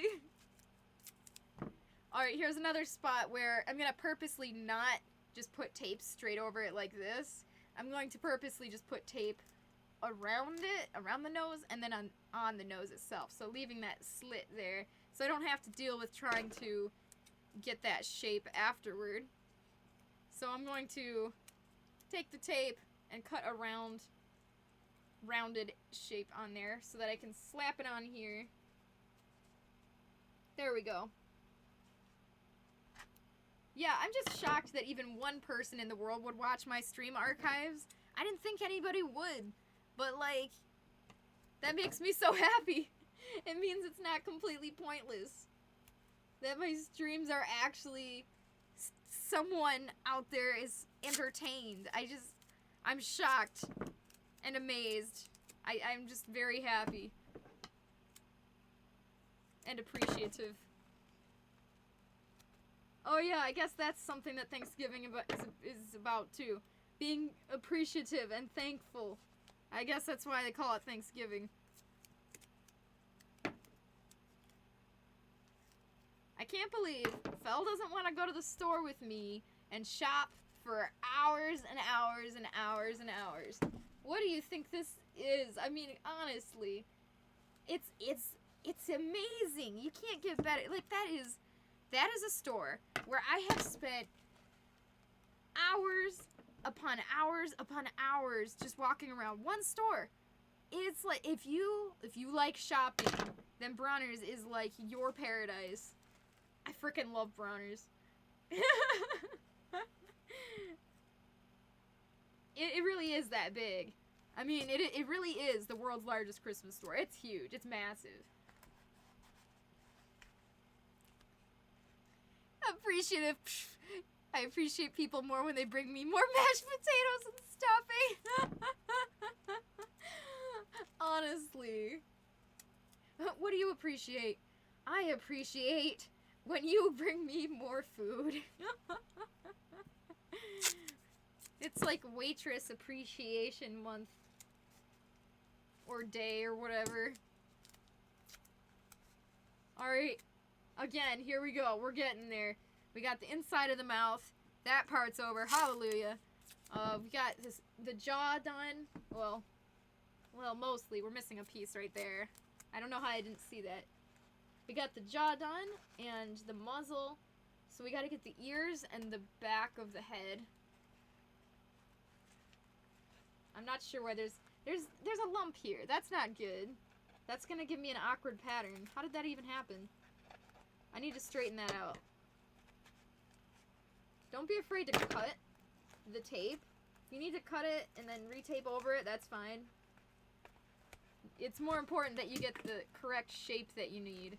Like, if you waste a tiny bit of tape, I mean, that's fine. You're gonna go through a lot of money just making a fursuit in the first place, so... Like, these things are heckin' expensive to make. Okay. I mean, I was just complaining about the cost of the foam and the fur earlier. I just complain a lot, don't I? I just need to stop complaining. But, like... That's just kind of my personality. Can I still be Clover if I don't complain? Okay. Well, this is the internet after all, right? And all that's all we do.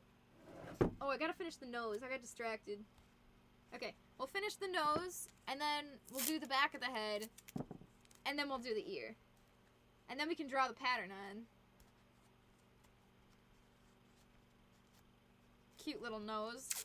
I mean, this is a very average-sized nose, but, like, Figbee has just such a huge nose by design that, like, normal-sized noses look tiny to me. And I'm just like, aw, it's cute. It's to help us with our hibernation of staying stocked up on foods. Honestly. Thanksgiving is the perfect time to start hibernation food. Like, you get a ton of food and you sleeps. Man, I love sleeping. Sleeping is awesome. I could sleep forever. In fact, I can't wait to sleep forever. Sleeping just sounds wonderful. Because when you're asleep, you can't worry about anything. You don't have to actively be getting work done. You just don't do anything. It's awesome.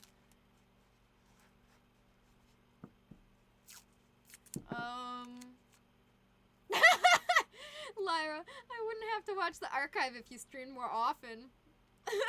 Oh, I just got. Alright. The thing I don't get about Thanksgiving is the date, because it's so close to Christmas. Like, 4 weeks from now, you're gonna meet up with family and do the same thing again! Honestly! That is so true. That's kind of ridiculous. I agree. That's kind of dumb. It's so close in date. It's like, then the rest of the year you can't see anyone. I mean, maybe you can get off like a few days for Easter, but like, yeah, it's just so close. That's kind of ridiculous.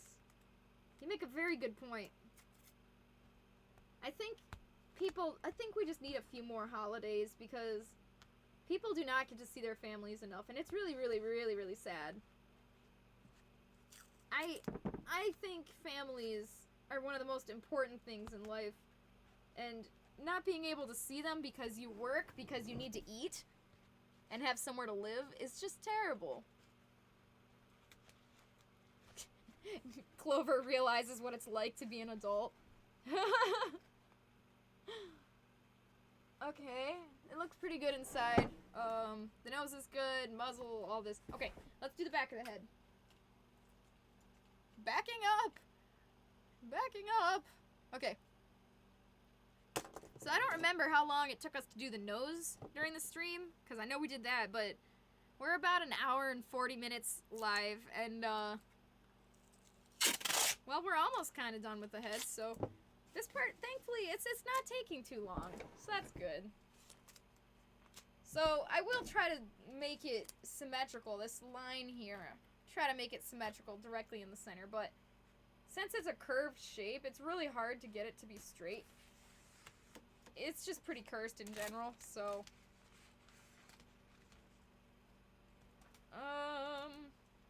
and I usually just bring it down all the way too because of the neck. I like to connect the neck down here. You guys are too close still. Back up. There we go. Okay. Nothing? Okay. There we go. I like using the 2-inch thick tape if I can help it because it goes so much faster. It's just, it's thick and it goes, you don't have to like get a ton of little tiny pieces of tape and get them on there. It's just so fast. I love it.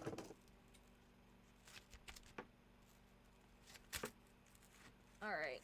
But then, of course, doing the neck part is not easy either.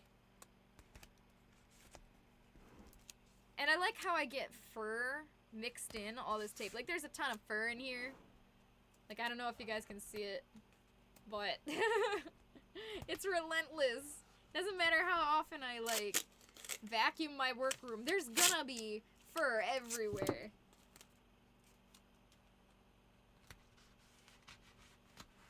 At least I haven't been choking on fur lately. I'm so sick of that, but, like, next time, when we start shaving fur together, actually, I think I've decided I don't wanna shave fur live on stream anymore because every time I do, it's just a stream of me choking on fur.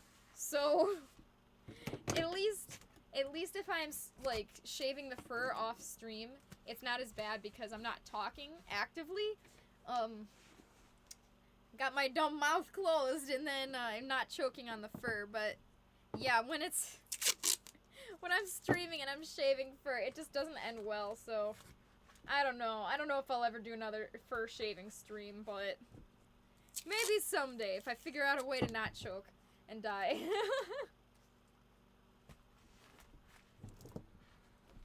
Something I saw somebody do a long time ago, and I don't really remember all the details of it, but it was pretty cool. They got one of those big old box fans, and they put like a filter. You can get them at Walmart or something. It's just a big rectangular or square filter thing, and they put that behind the box fan so that the box fan would suck the air through, and it would suck it through the filter. And I haven't tried it yet, but honestly, that sounds like a really good idea to get the fur out of the air. But at the same time, what's going to stop the fur from going around the fan rather than through the fan and getting stuck on the filter? So it's I'm kind of nervous to try it because if it fails, it'll go everywhere. Anytime you include fans in the in the faux fur shaving part, it always ends up everywhere. Like, when I shave faux fur, I shave it as close to the ground as I can because the higher up it is, the more likely it is to get stuck on all my cabinetry, and it gets everywhere. It's just really, it's just terrible. This terrible stuff. Why do I work with faux fur?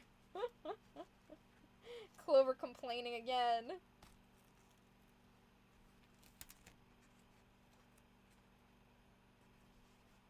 Oh, I forgot you guys can't even see up this high. I'm sorry. I'll hold you. Just holding on to you guys. No problem. Alright. Trying to keep this symmetry line here. Right here at the edge, but it's a little dark for you guys too, which is kind of surprising. I've got a lot of light here, so not sure what's up with that. Okay, so I want to keep this nice round shape around the ear here. Make sure it's not just square. We've got to keep as much detail as we possibly can. Okay.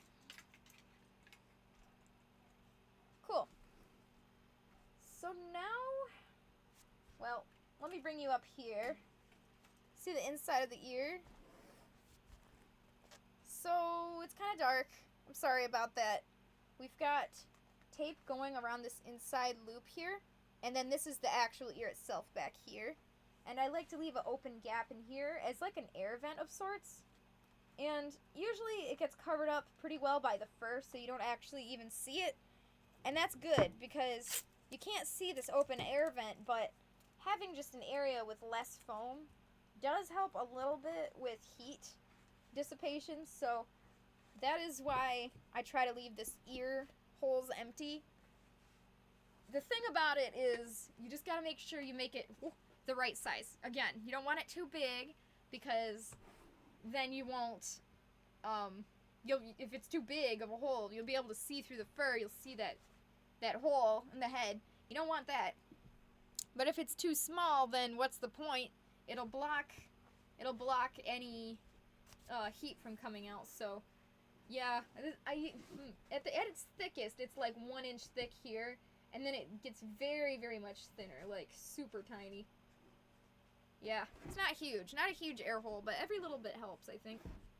Okay, so we have taped up the back of the head. We need to get the neck, but I'm gonna do the ear first, because I really hate doing the neck. You'd think I'd just make one neck pattern, but the thing is, every single head I make is unique, so it's like the bottom connection part right here is different, so it's like, I can't really just, I can't. Long story short, I can't just use one pattern over and over for the neck. Maybe like down here part, like the shoulder, but not this connection piece. Shiny Mew, hey, how you doing? Honestly, if I could sleep every second of every day, I would, so if you have that option, do it.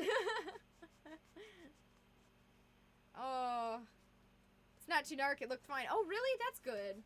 It's kind of hard for me to tell on my screen sometimes. My screen is not that great. I mean, it's not bad, but it's just hard to tell for me. Alright, so let's get some tape up through here. Shiny Mew is just so excited for their suit to get made on stream. Also, what bothers me is I've got these 3 thicknesses of tape, okay? But the 1 inch thick is like more of a bronzish color, and the other ones are more like cream. I don't know why that bothers me so much, but I hate that they're different colors. Next time I order more, I'm gonna order it from the same manufacturer. There we go. Okay, I actually do have kind of like a hard angle right here on the inside, so I'm trying to preserve that by pinching the tape there to try to keep that from just turning into a blob of rounded nothingness. And the inside right here, yeah. Trying to pinch this into. Nice. The ears are one of the harder things to pattern for because they're just such a strange angle that when it's time to cut the tape off, it's like which way is the best way. And I'll explain that in a second, but the ears are kind of hard to pattern. Ooh, we have today and tomorrow off. That's good. Now you can really take a nap. Interesting. Ah, yeah. I do like when I'm almost done taping. My favorite part, being done. It definitely makes making fursuits more entertaining when I'm working with you guys. So, basically, if you look at a yard of fabric, or however much, if you look at fabric, it doesn't come rounded up, it comes in a nice, flat chunk. Like a yard or whatever, if we're just talking about a single yard of fabric. A yard of fabric is usually rectangularly shaped, and it's just one big flat fluff, if it's fur. And, it's not rounded. It doesn't have all these weird rounded shapes. We have to make those. So, if you have something that's like this ear, where it's kind of flat here, and then it's super round here, and then it's flat on the back, well, that's why we have to have seams. The seams are where we need to cut and sew. So we'll have a flat piece for the inside of the ear, and then we'll need to have a piece that can curl around, like a flat rectangular piece that curls around for this side of this ear, and then a rectangular for this side, and maybe like a flattish piece for this. So you can fold and like curl fabric around, but not all fabric is flexible, and even if it is, like they all have different levels of stretchiness. So faux fur, if you look at the back, it's very much a knit fabric. That means you can stretch it a little bit, and that's good. That's very, very good, especially if you're using it for a bodysuit. You're gonna need it to stretch a tiny bit, but it's also helpful when you're doing a super curvy area like the cheek here. Like if you put like a flat piece of paper, let's do it actually. I've got a paper here. Oh, okay, it's not coming out. Come on, paper. You have a flat piece of paper, pretend this is your fabric, and you want to wrap it around this cheek. Look at all that buckling. It's not gonna fit. You're gonna have to cut some seams. So if you let's just cut a triangle out right here. Now, when you curve it around, see how it's already much more rounded? Well, that's kind of the purpose here. So we're gonna need to cut this is called a dart. If you have a triangle cut out, it's called a dart, D-A-R-T. So not only are we gonna need seams through here, we're probably gonna need a dart for the top of the ear, where it's just a triangle piece cut out in the back top. And that part we'll sew together, and it'll make it turn into this rounded shape. So when you're doing this, that's something that is very hard, is the ear piece. That one always gets me, because I'm not sure the best place to put the seam. Do I put the seam here on the edge, or do I put it more in the back? Or do I put two seams, like parallel? It's something that you want to hide the seams the best you can, but like it's necessary to actually create the item.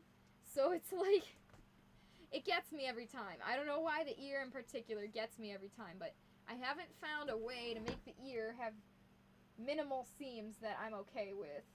Because the ear just has to have a lot of seams. And I just hate it. I hate seams that are noticeable, but that's just the way it has to be.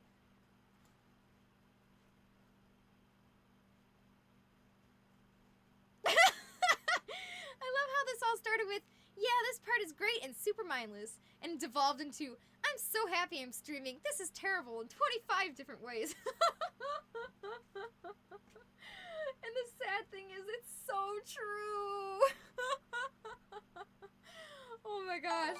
Lyra, you totally understand. Oh, Fel, thank you. Thank you so much. I appreciate that, Fel. I'll remember that. Maybe I'll bring you some cookies next time I see you.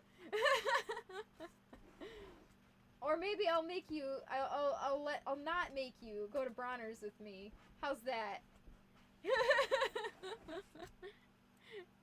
1 month streak. That is a-okay. Thank you. I appreciate that. That was very nice.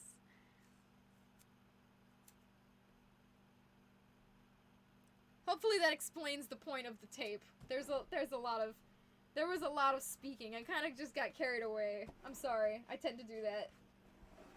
I get excited when I'm talking about a thing. The curse of great talent is being super critical. Honestly. Oh, you saw the Pokeball guy, yeah. I made that for my friend, but I haven't seen my friend in a while. So that's the ball guy from Pokemon Sword and Shield. He does that dance, you know? That dance. And then he gives you Pokeballs. I forgot he's in the background right now. He's only up on that shelf because I ran out of other shelf space to put him on.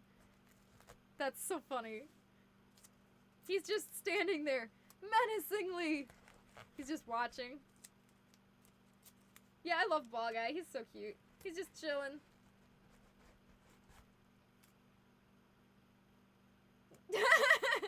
You can accept these terms of no Broners. There's the people who just, like, love Broners and would spend, like, 4 days straight lost in Broners because it really is that big of a store. I get lost in there all the time. And then there's the people who can't stand Broners because it's just a wandering store, as Fell puts it.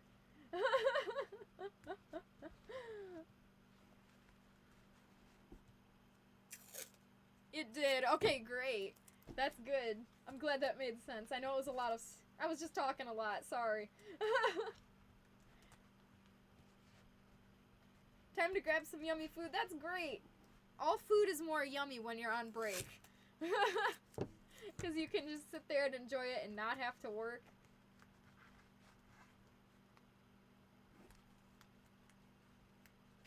Yeah, I don't know. I'm not sure where I'm going to put the seam on the ear this time.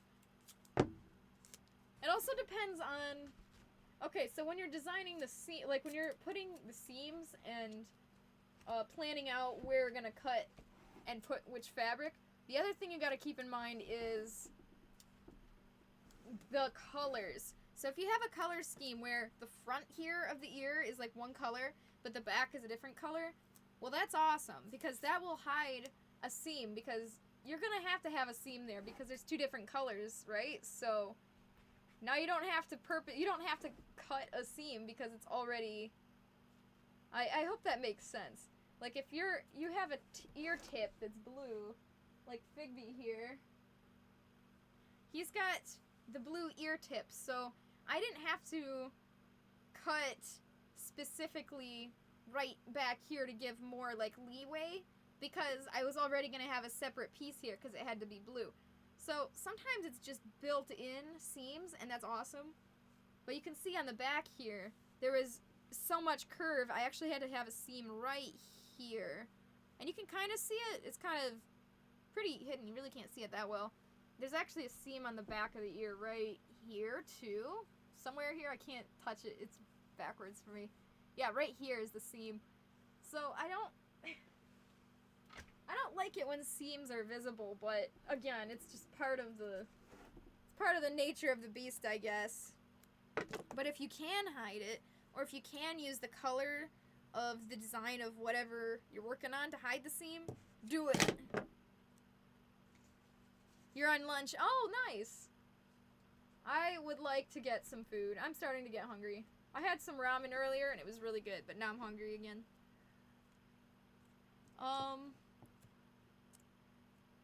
You just never worked with any of these materials before, so your mind would approach it more like a piece of wood or metal, because that's all you know. Honestly, frankly, yeah, I mean, I'm sure you know way more about that kind of material than me. I know literally nothing about that, so, I mean,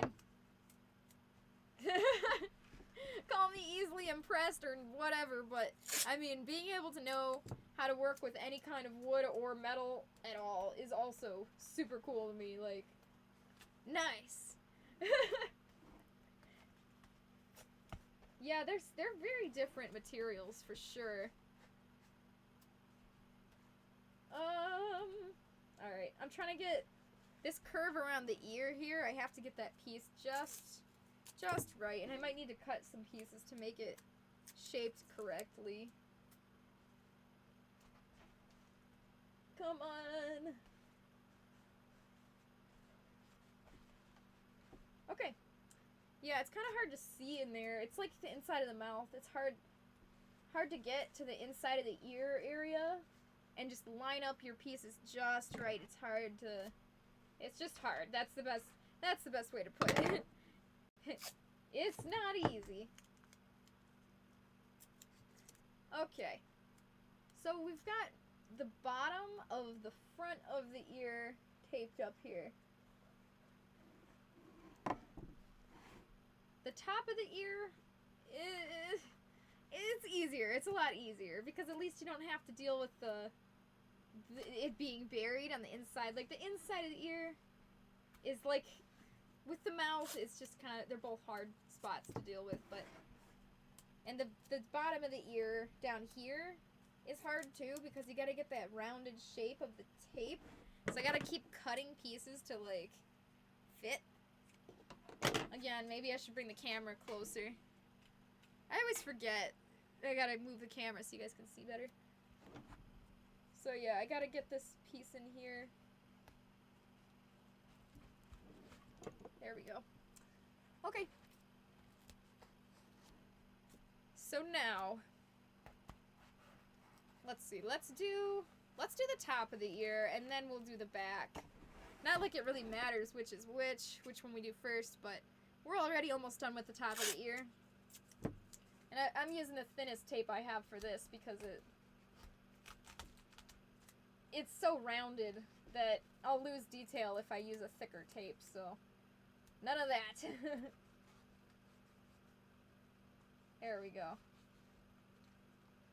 Man, I had something cool to say, and I completely forgot what it was. And that's really lame. I'll probably remember later, and I'll be like, man. Because next stream, we might have a totally different group of people, so they won't even know what I was thinking or talking about earlier. Makes a big difference. It's like... Okay. So,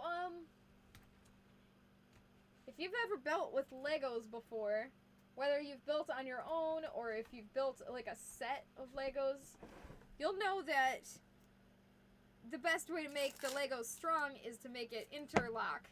So you don't just have a ton of Legos stacked up straight like this. You're gonna have a few going up and down and a few going sideways. So you'll not just make a tall tower, you'll make them kind of stair-steppy, kind of like a brick wall. Well, same thing about this. What we should be doing is do a few pieces sideways and then a few pieces up and down, and that will make it strong so that when I go to peel this off, it doesn't rip apart. And I can't tell you how many times that's happened to me, where I go to take the pattern off and it just rips apart, and then it is a huge pain to try to fix.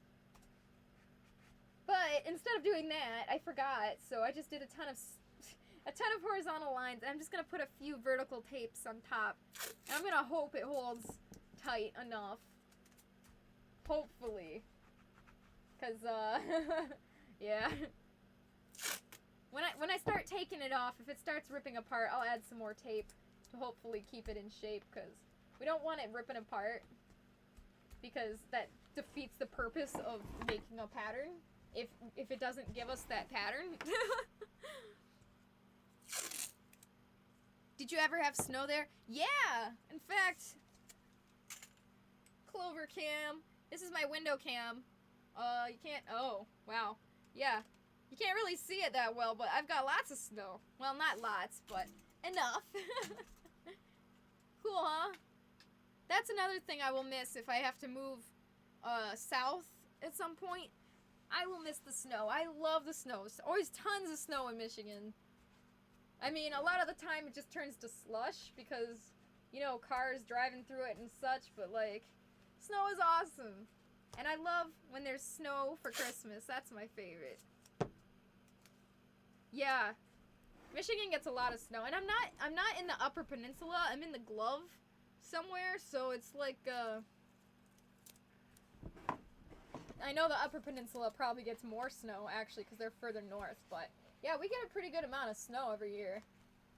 I'm hoping there's going to be enough to build an igloo this year, Because every year I try to build an igloo, but, like, not every year there's enough snow to do so. Which is a shame. Because I love building igloos. It's absolutely wasted days of work that I could be working on stuff, but I don't see it that way, okay? I just want to build an igloo and live in it. one of my stupid dreams. You missed the snow you had in Colorado. Ooh. Yeah, I bet there would be snow there, huh? Yeah, when you're in the South, it's like nice because you're not as cold. Like it's freaking freezing out there right now. Like I was outside for a parade the other day. It was icy cold. I wanted to die. I thought I was gonna get sick. I didn't actually get sick, even though I get sick all the time, which is weird. But I thought I was gonna get sick. But that's just one of the things. Like, I mean, at least if you're further south, you're not as cold. But it still gets cold. I mean, in the South, it still gets cold. You just don't get snow, and it's sad. Is tape the biggest expense in this hobby? Honestly, you'd think. It's gotta be... Okay, the fur is really expensive. Like, fur is really, really, really expensive. And so is glue. Like, I go through bags of glue like crazy.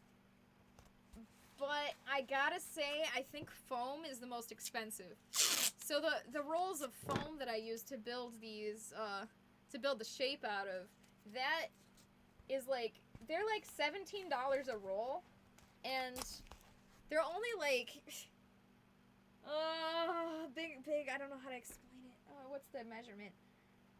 Maybe like 36 by 72 inches. They're not that big, and they're very expensive, and I usually go through, like, I go through a lot of foam. Maybe, like, 1.5 for a fursuit head, and then there's, oh my gosh, if I'm making a body, I'll go through, like, 3 or sometimes 4. Like, I go through a lot of foam, and it's super expensive. Oh! It is, well, I do use EVA foam. I use that for, like, certain things, like making feet paws and stuff, but most of the time what I use is upholstery foam. It's usually labeled as, like, craft foam or just regular, like, upholstery foam. So if you go to an area of a store, like, you can go to a craft store that sells ways to, like, fix chairs and stuff. It's just, yeah, it's just regular upholstery foam. Upholstery, meaning, if you don't know, upholstery is like any kind of chair or couch fixing. So upholstery foam is couch foam, essentially. So that's why it's this nice squishy foam. It's really for your butt. Yeah, but it holds its shape really well. It works very, very good for this. So with some hot glue, you can keep these things in shape and just sculpt that fursuit head or whatever you're trying to make. Something like an HD 36. I don't know what that is. But probably whatever you're thinking, it probably is. Oh, I missed what you said, Shiny Mew. It's going to be 85 and sunny here in Tampa on Thanksgiving. Oh my gosh. Alright, so the thing is, I was thinking about moving to Florida. I was thinking about it. So, I don't know. But there's so much I love about Michigan. So it's really a tough choice. Like, I really, really like Michigan Falls. Like, you get those brightly colored leaves. Like, the oranges, the reds, the greens, like, yellow, all the colors. And you get snow. Like, you're not gonna get snow. And, it does get cold. But, I don't know. There's a lot about Michigan that I like, but...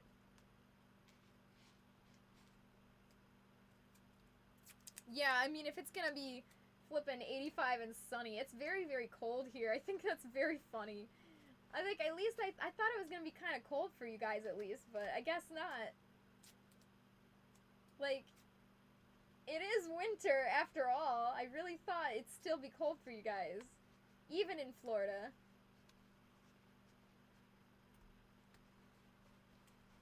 Okay. So, good to know that I was slightly off camera that whole time for the ear. Good job, Clover. You've done it again. You've failed with the camera. Okay. The leaves don't change color here. Leaves and grass are still green. What? What the heck? It's like, yeah, it's winter. It's green.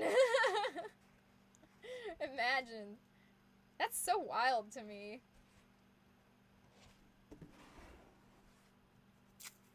Well, also, I mean, Michigan also has Bronner's and Tilson Street. You can't deny Bronner's. But, man, but Florida's got its own. I mean, people, you got the beaches. People like beaches, right? I don't really like beaches. I don't like water, but I mean, you got beaches. Maybe it might be cold though. Are the beaches at least cold in the winter? I mean, I'm surely the beaches are cold. Michigan has beaches too. You know what's depressing? I honestly, legitimately forgot about that. Like, living in Michigan my whole life. But here's the thing, I don't like water and I don't like beaches, so I never visit the beaches. That's why I forgot. Oh my gosh, that is so embarrassing.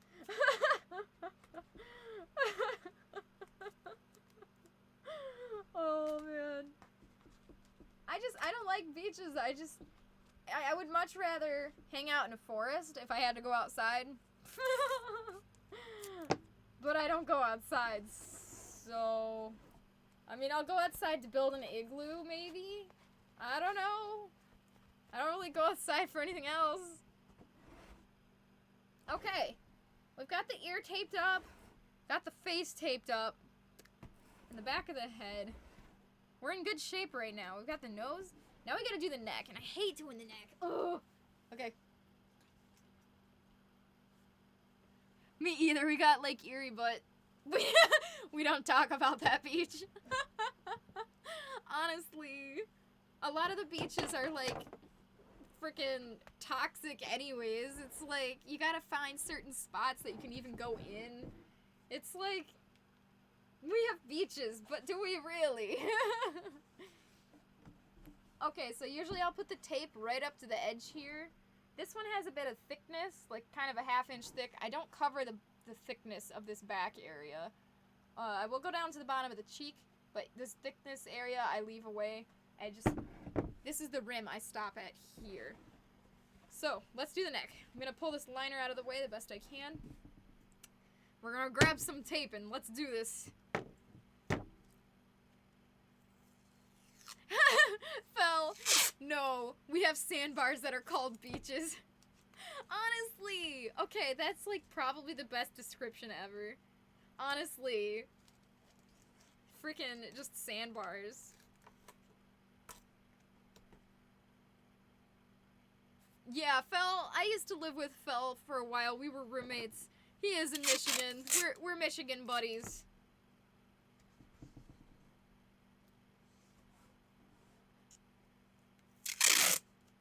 Oh, do it. Send me a picture, Shiny Me. I want to see. Our coolest temps are in January. We get 60s and 70s. What? It was quite literally below freezing. Well, with the wind chill the other day. What the heck? I'm kind of jealous right now. It's just so cold out. I'm freezing.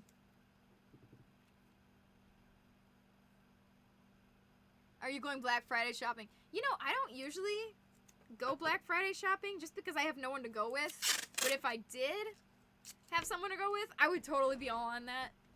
Shopping is fun, okay? But only if you're shopping for the right things. Like, if you're shopping for clothes, I don't want to be any part of that. But if you're shopping for, like, video games, yeah, I'm totally in. Let's go. Or, like, Pokemon cards or something. Cards are fun. You gotta be shopping for either toys or games or electronics. Then it's fun. Bro, I can't wait. I hope I find someone to go with me this year, Black Friday shopping. That sounds super duper fun. Is anybody else going? You have the pleasure of being Clover's brother-in-law. Honestly, Fel will never ever be able to escape me, and I honestly kind of feel really bad for the poor guy. He has to see me on a regular basis. In fact, he has to see me at Thanksgiving, where I'm gonna make him eat veggie meat. Ah! What about a forest that leads into a beach? My aunt lives right next to one. It is the best. That's interesting. Well, the other thing is, well, I guess that's okay. It depends. Okay, another, like, a secondary reason I hate water is because I'm, like, allergic to mosquitoes pretty badly, so anytime there's water nearby, there's usually, like, a ton of mosquitoes, too. And so, it's, like, just another reason. Like, I don't like water because I don't like getting, like, I don't like swimming. I just don't like, I'm scared of water. There's so many reasons. So even if it was a forest next to a beach, there'd probably be mosquitoes, even if I didn't even have to go in the water at some point. I don't even want to look at the water, because it's scary. I watched Titanic and Poseidon when I was way too young. And then, like, games like The Last of Us, oh, bro. Certain games have really messed me up, and I'm just terrified of water. Freaking water. I hate water.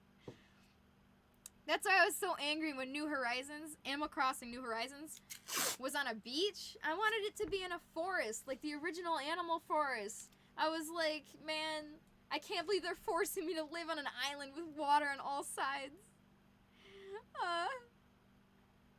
Petters says, we have wonderful, glorious beaches. Family friendly. Kick sand over corpse of a duck. Stabs toe on nuclear waste barrel.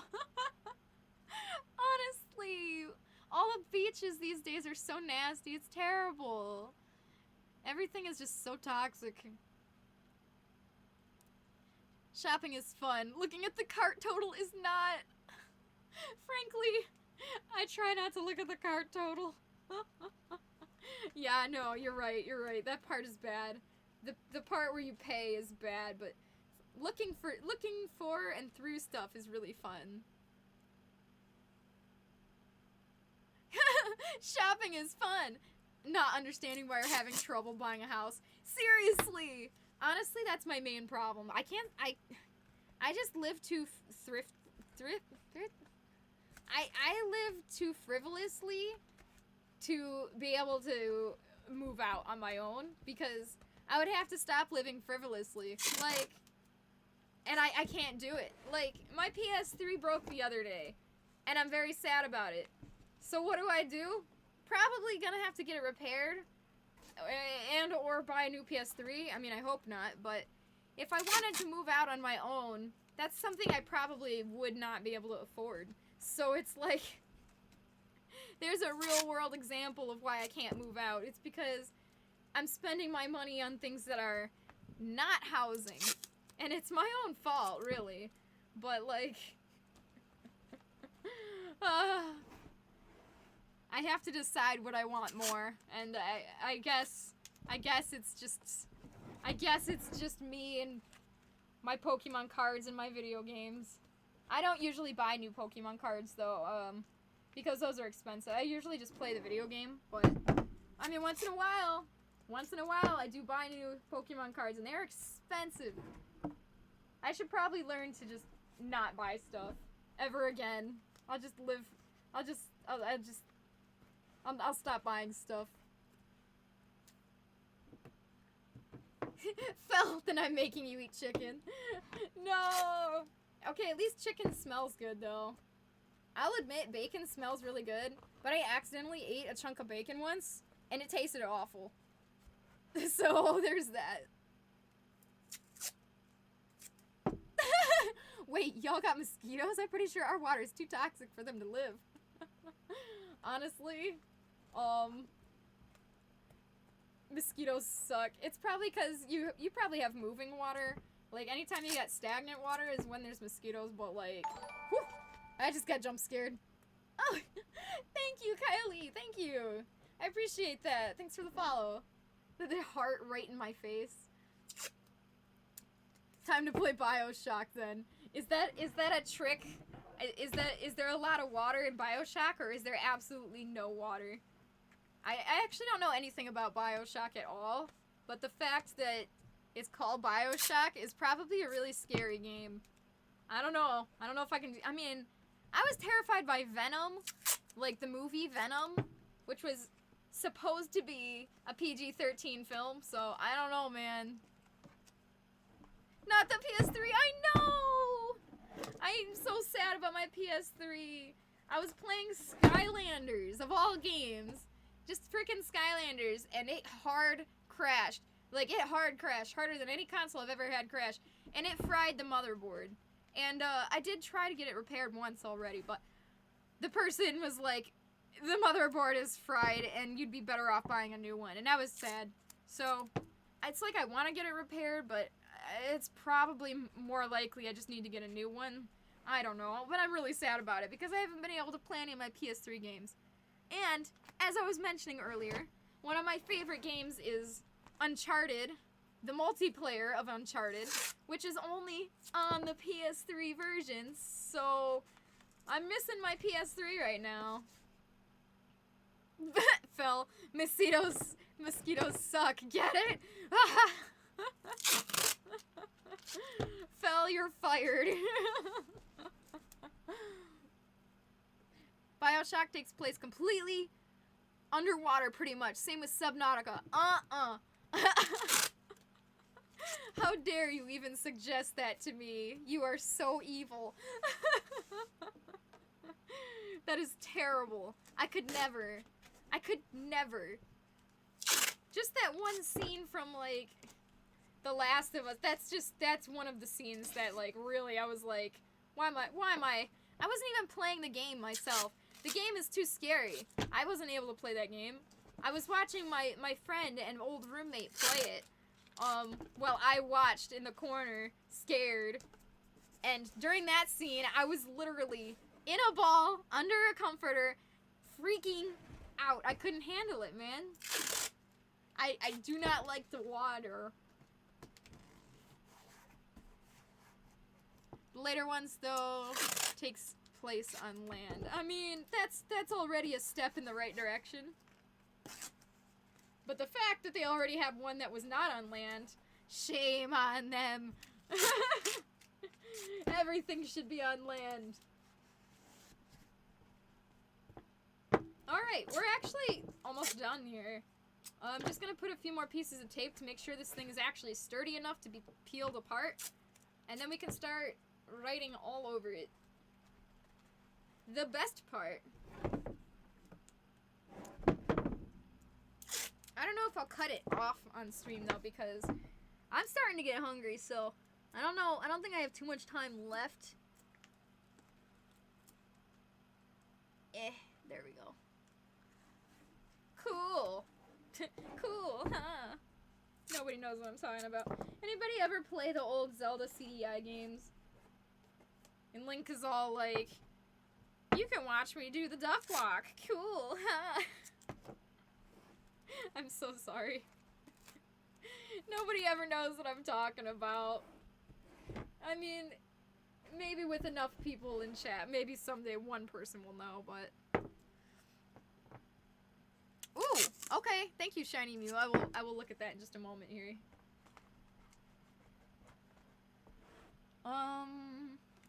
Yeah, this part's kind of hard to build because it's right in the air. You gotta build the neck on the air, and that's kind of a hard task. Let's see here.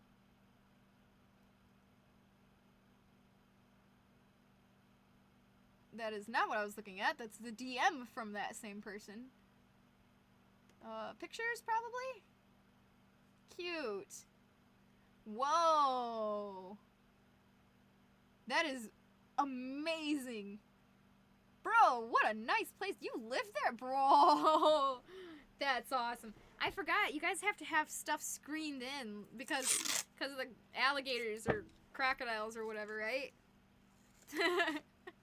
I'm fine with that because it keeps the bugs out too. Dang, but that is a nice place. It's very, very nice. Good for you. Good for you. That's awesome. And the weather is just fantastic. That just looks beautiful. Alright, I'm actually going to adjust this a little bit. I feel like it was a little too tight. I don't want it to be super, super tight. We want it to hang down a little bit.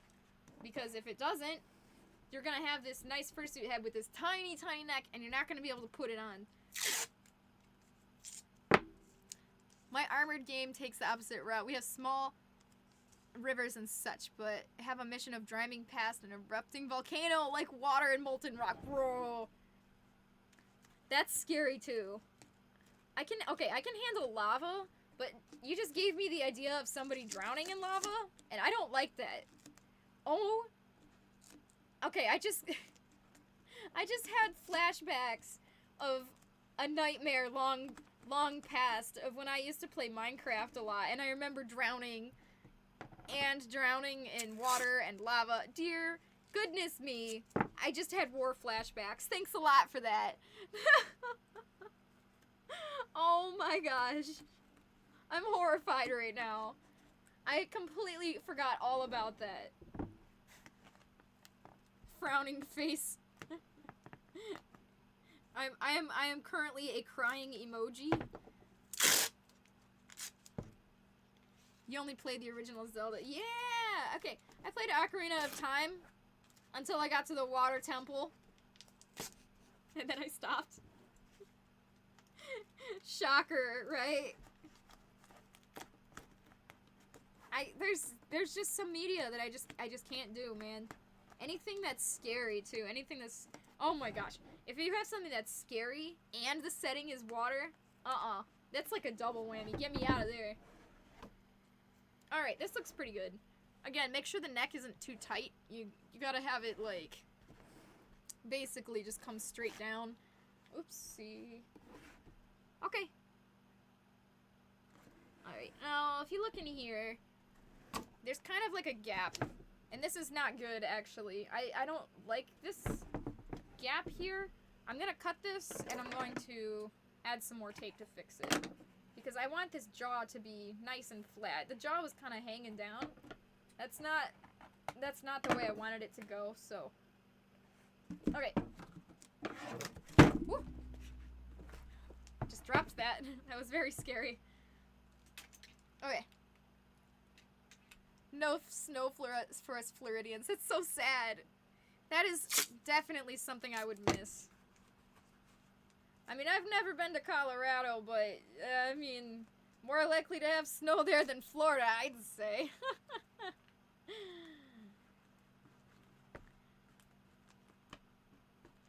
Oh my gosh. If you're not careful, your dudes will fall into lava or suffocate from ash. No! I remember getting, in Minecraft, getting drowned by gravel, and just the jump scare of that was too scary for me. Like, oh my gosh. Yeah, I could not play that. That sounds really scary. Mosquitoes and alligators. Oh, yeah. Again, I could do without the mosquitoes. Get a mosquito bite and it's like, well, there goes my day. Time to take some Benadryl. See you tomorrow, I guess.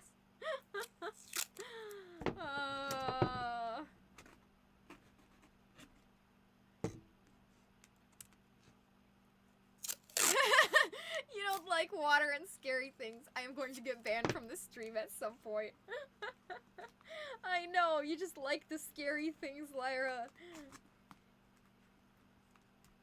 I can't watch horror films, but again, I'm like, I really appreciate, like, the idea of, I mean, I appreciate filmography, and so, I mean, I like to study the different kinds of filmography, including horror, but I'm too, I can't watch the horror on my own, at least, so it's like, man, it's really hard to appreciate, like, horror in films and video games when you're too freaking cowardly to even experience them.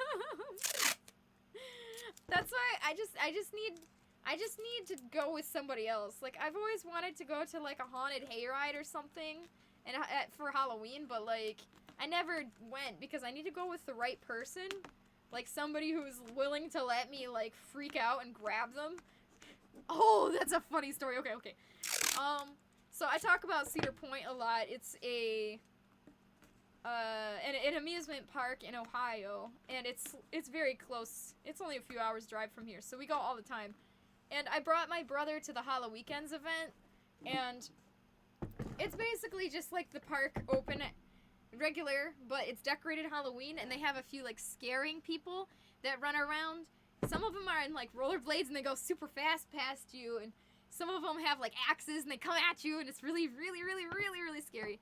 And I went with just my brother, and one of the scarers tried to scare me, and I grabbed my brother, and I put him in front of me, and then I ran away.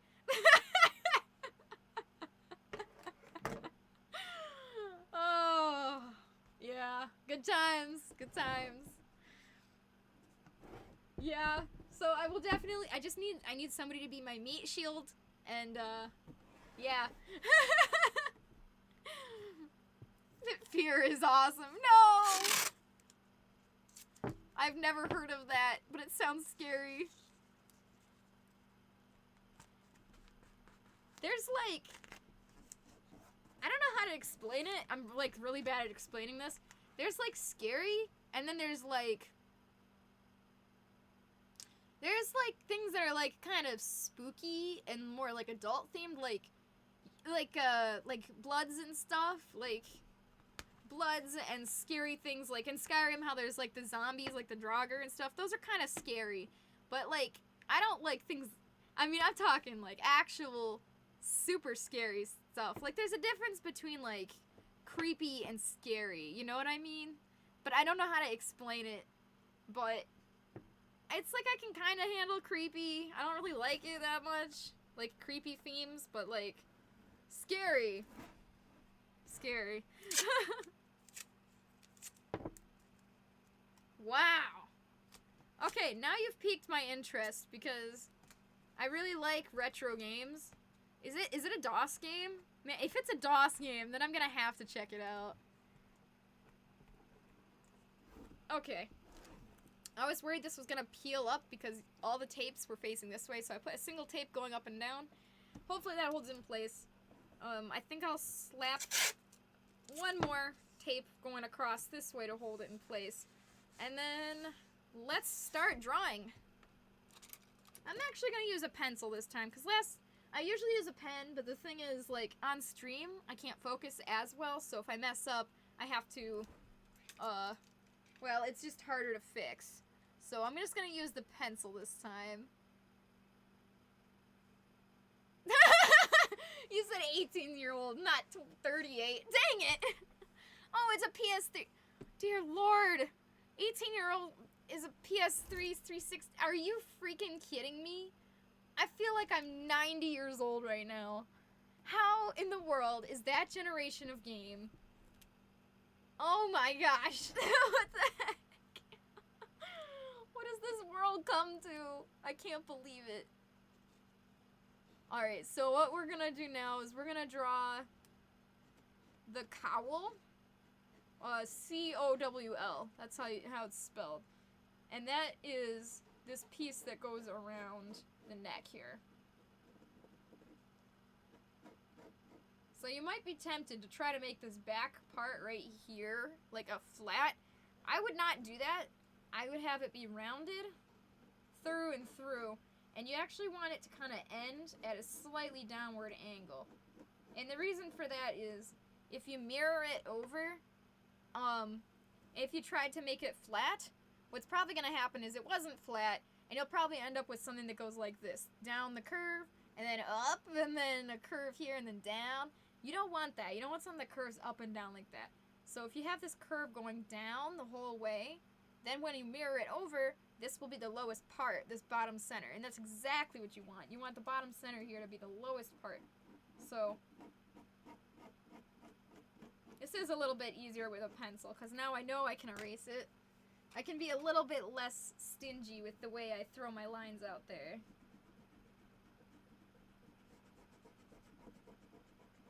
Yeah, I mean, I love creative media. I like video games. I like films. I like, well, not as much. I don't follow as much into, like, books and stuff, but creative media is really interesting to me, and, like, I just wish I wasn't afraid of, like, a whole genre of it.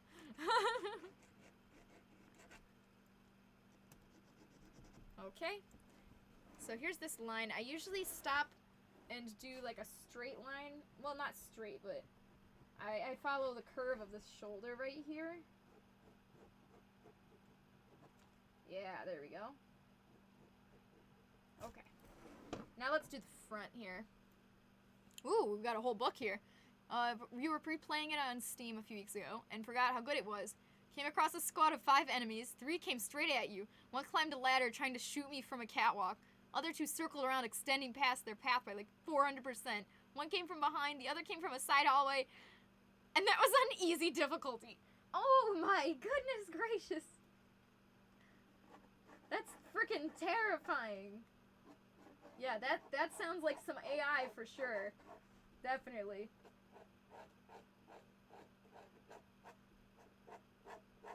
That's pretty impressive. Can't believe I haven't heard of that before. Let me look it up. I don't like opening Google Chrome or whatever, my web browser, when I'm on stream because it makes my stream lag a little bit, which is weird. So usually if I have to look up something, I like to use my phone. But I've lost my phone. Alright. Oh, there it is. It's on the floor. Oh. Alright, give me a second. I'm thirsty. Oh, 6 enemies. Jeez. That's really cool. I like the DOS games because they can be very scary as well. However, the graphics are, since they're much less advanced, they're a lot less scary. And there's something about DOS games. I mean, most of them are point and click games, honestly. Most of the ones I know of, but like something about that first, it was like one of the first generations of games, like games with graphics. I mean, before that, it was mostly just like text-based adventures. Like you type which way you want to go, and it explains it to you like a book. But yeah, those DOS games were like the very beginning of when you actually started having graphics with your games, and it was wild. I assume. I mean, it was a little bit before my generation. I mean, I grew up with the GameCube and the Game Boy Advance, if you want to know what generation I was in, but, like, I really appreciate DOS and all those even older games. I just love retro games. Just downloaded more RAM, it'll be fine. No! Back in the day when people thought they could just download more RAM. Oh my gosh, the dark ages. Alright. So now, I'm going to make the symmetry line, and this is very, very, very, very, very important. You need to get this as straight as physically possible, down the middle, and it's, like, if you get it wrong, it's gonna make it very difficult. Like, you're gonna have, you might have problems. So, just be really careful when you're drawing this line, especially if you're drawing it with a pen, like I usually do, but... Okay. So I have a problem here, a problem I've never had before. When I was taping this up, the head actually got slanted a little bit, and that's not great, because now the symmetry line is gonna have trouble, because, well, the head is slightly slanted on the mannequin head here, so that's gonna cause a little bit of trouble, but I'm gonna be, since I'm aware of it, so, straight line would be like this, probably, but you can kind of see that the fursuit head is slightly at an angle.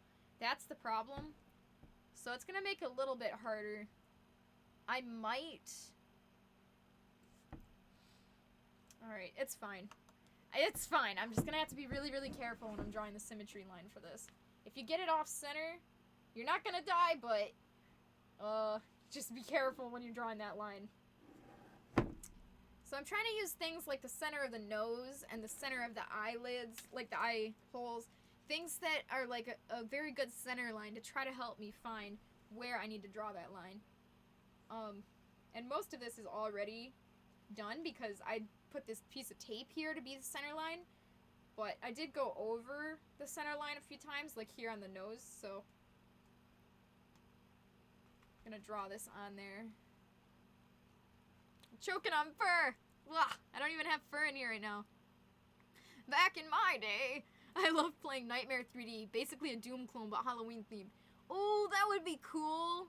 I've always wanted to play Doom, but I'm pretty sure it would scare me, but I think I could handle it, though, because it's also kind of really old, but that's so cool. I think there was a lot of Doom clones back in the day, because Doom was just so big.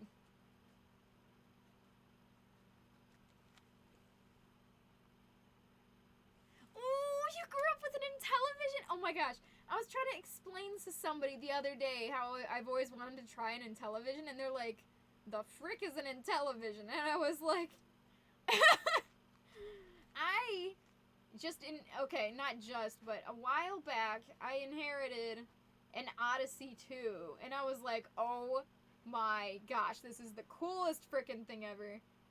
And I'm so excited, but the thing is, it doesn't work, and I'm very sad about it. And I don't have the skills, personally, to look into it, to fix it, so maybe I can have someone fix it, but I am so excited. It's the coolest frickin' thing.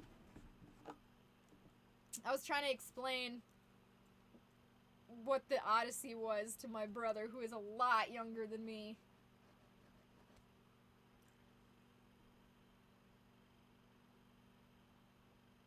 Yeah, and Coleco... Okay.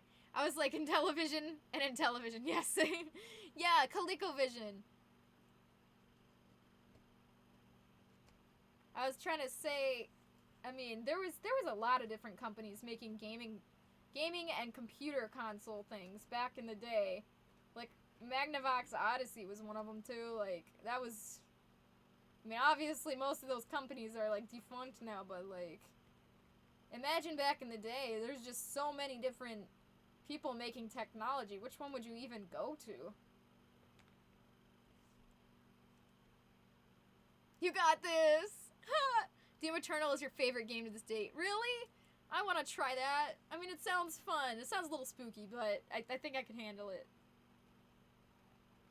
Shiny Mew believes in me, so... Alright, so we've got the line, the symmetry line going down inside the mouth pretty well, and up here. I'm just a little nervous to get down here since this... since it's slanted, and oh... I have an idea! Alright. This might seem a little counterproductive, but just bear with me. I'm going to cut its throat. Alright, here we go. I feel really naughty right now. Oh. Oh my gosh. This is so brutal. Oh. Am I a bad person? Oh. Okay. I did it. I did the deed.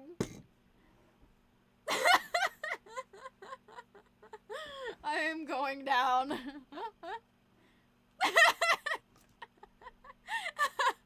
Gasp! I knew you had so many blades for a reason. Oh, okay, this is fine. Okay, see, now I can straighten up the head. There we go. Nice and straight, and now, see, it's okay. It's okay, because I'll be taping it back on, you see. So it will be, fine. Everything will be fine. Don't tell Tocami. Old Yeller, the remake without firearms. Oh my gosh. That is so brutal. Nobody tell Tocami what I've just done. Oh my gosh. Okay, see, this wouldn't have been a problem if I would have done the other thing. Okay, So remember how I was complaining that this head is actually not tight enough on there? I have to add some foam at the forehead to make sure it's nice and gripped. Otherwise, it kind of slants forward. It kind of falls over a little. It's not holding as tight as it should.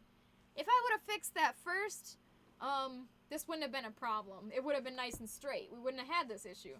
So maybe do that first. That's a good note. We've learned something today. Fix the inside of the grippiness first if it's not tight enough. Good to know.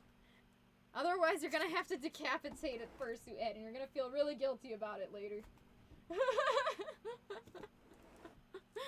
Oh my gosh. Absolutely brutal. Alright, is that straight? I want to make sure this is straight. I don't want to have to cut the head off again.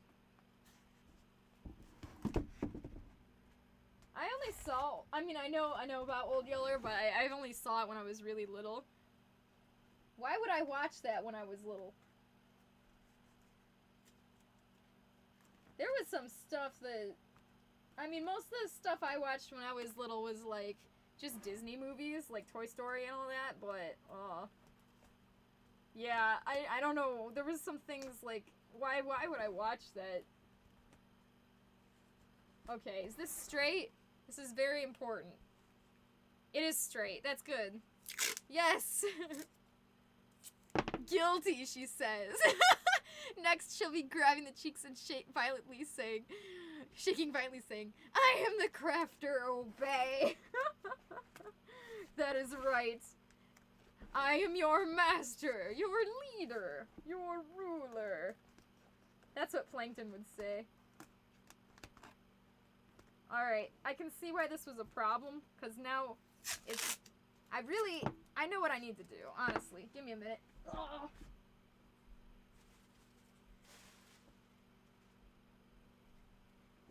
Let's just solve this problem here and now. I'm gonna shove this hunk of foam in there until it stays. Okay. This is harder than it sounded, actually. Okay. Ooh. Okay. Are we good? I think this is good. I'm gonna have to readjust again. With it constantly moving like that, there's no way I could possibly have gotten it, straight. It actually looks like my first attempt wasn't too far off, so that's a good sign. I'm not a total idiot, but, just partially an idiot. Alright, I'm gonna have to cut some of this tape off. It's kind of stuck in there. I actually have, some non-stick scissors. If you're gonna be doing something like this, highly recommend getting some non-stick scissors, because, believe it or not, they actually work. I've cut through the thickest, nastiest duct tape, and I've cut through all this masking tape, and you know what? My non-stick scissors have never, ever gotten sticky. So that's awesome. If you have to cut through tape a lot for some reason or another, do it. Just invest. Just a cheap pair of scissors that's gonna help you a lot. Okay, this is good. This is excellent, actually. Everybody just starts messaging Tocami like, I don't know how to tell you this, but she just kind of killed your persona.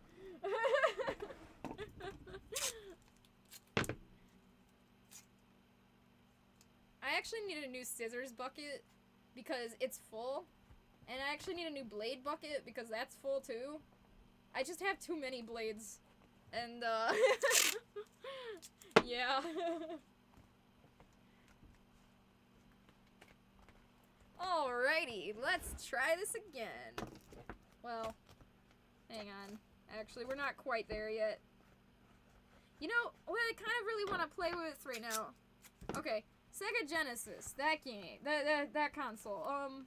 That was technically just like a little bit before my time, but my cousin, when I was very little, he got a newfangled PS2, and he didn't play with his old Sega Genesis anymore, so he gave it to me and my siblings, and so even though it was technically before my time, I grew up with a Sega Genesis, And, we used to get, well, our parents used to buy us used games off eBay, so they were pretty affordable because it was technically an older console, but you know, we loved them just the same. Proof that graphics isn't everything, but I loved my Genesis and the many terrible games I had on it. I basically didn't own any of the good games on the Genesis. Only the bad ones, but I still loved the Genesis anyways. Oh, the Dark Ages. But, yeah, just bringing up Toy Story, it's making me think of that game, man. That game was kind of really hard, and it's kind of my life's goal to beat that game. I think one day we're gonna have to do that together, I think. I don't know if my capture card will pick it up. I mean, I can emulate it if I have to, but I've got this nice capture card, but it's just like, it hates me. Capture card does not like Clover. Alright, so right now, I'm trying to get the tape on the chin, which does not want to stay. I'm sorry, it's not a great view for you guys. Probably just a close-up of my face in the camera again. This is actually the hardest trouble I've ever had making a neck before. Understandably, because I've never had the sliding problem before. So there's that, but... yeah, just don't do what I did. As long as you have your head tightly fastened on the mannequin, you should be good. Okay. What am I doing here? Well, oh, I guess this is fine. Everything is fine. Lying to myself.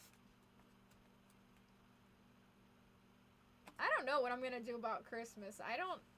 I'm so bad at picking out presents, and it's like, supposed to pick out presents for my family, I guess. I don't know, that's what people do for Christmas. And I'm just so bad at it. I'm actually very stressing out about it.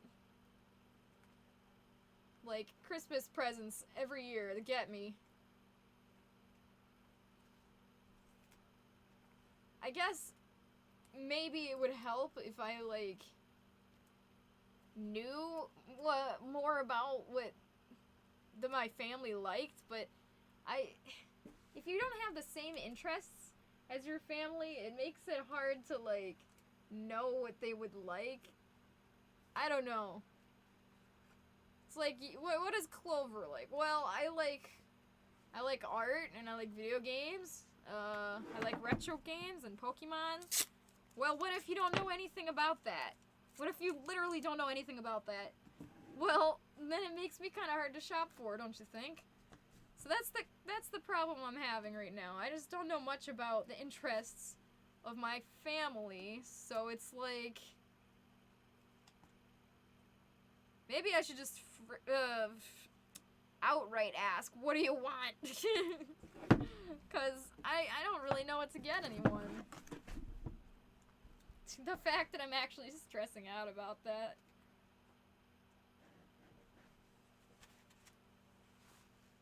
This is so interesting. I don't usually have trouble with the neck. It's because I'm on stream. That's why, I'm sure. It's because of the violent war crime I just committed.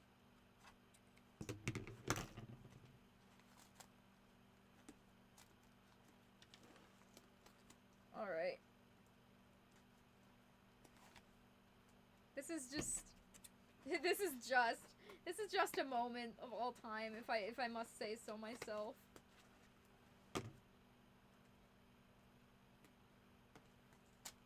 Now I really want to play that cursed Toy Story game for the GameCube, or the Genesis. It is very cursed, but I really enjoy it anyways for some reason. Weird, in our family we don't get gifts for people anymore. The gift is spending time together. Oh, if people want things, they'll buy them. True. True. I like that. That sounds way easier. That sounds a lot less confusing and convoluted. I would rather just do that. I mean, if I need something, I buy it. If I need something. If I need or want something for myself, I probably would just buy it for myself. So that's a very good point.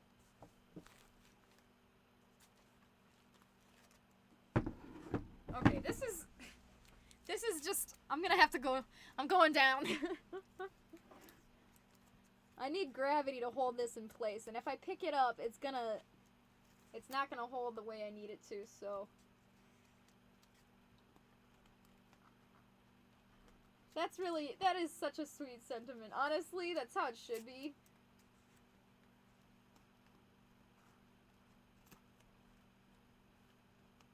You guys celebrate Christmas, or do you just, you know, hang out with the time that you're given, since, you know, a lot of people are able to get off work for the Christmas time. Because, I mean, even if you don't celebrate it, you can definitely enjoy the free time to go visit your family.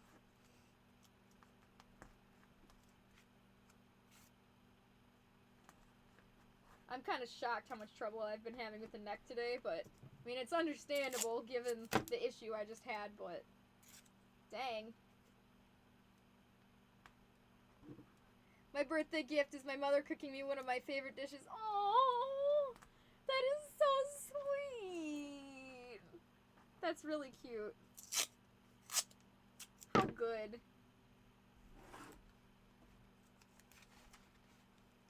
Lyra, you are a lawful good.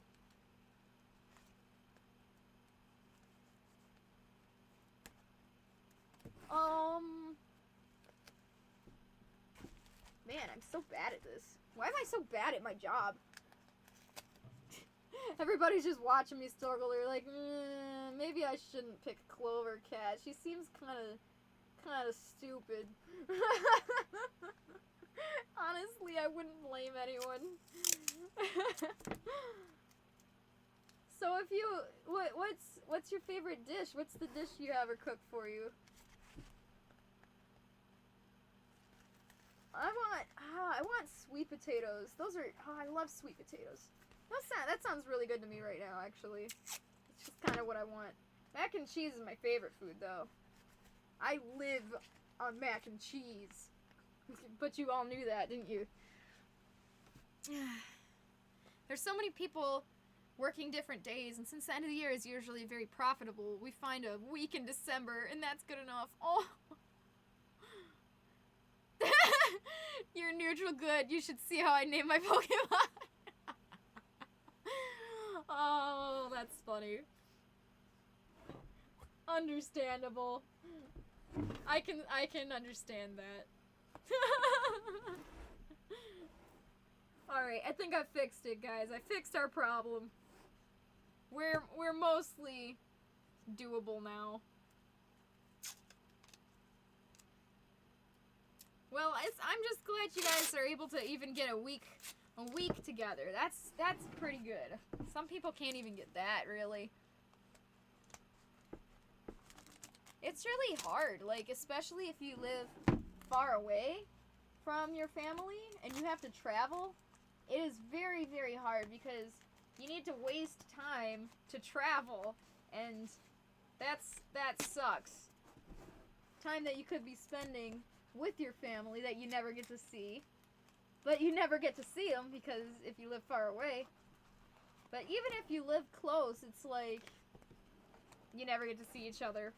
I'm just saying that if you have to travel, it makes it worse.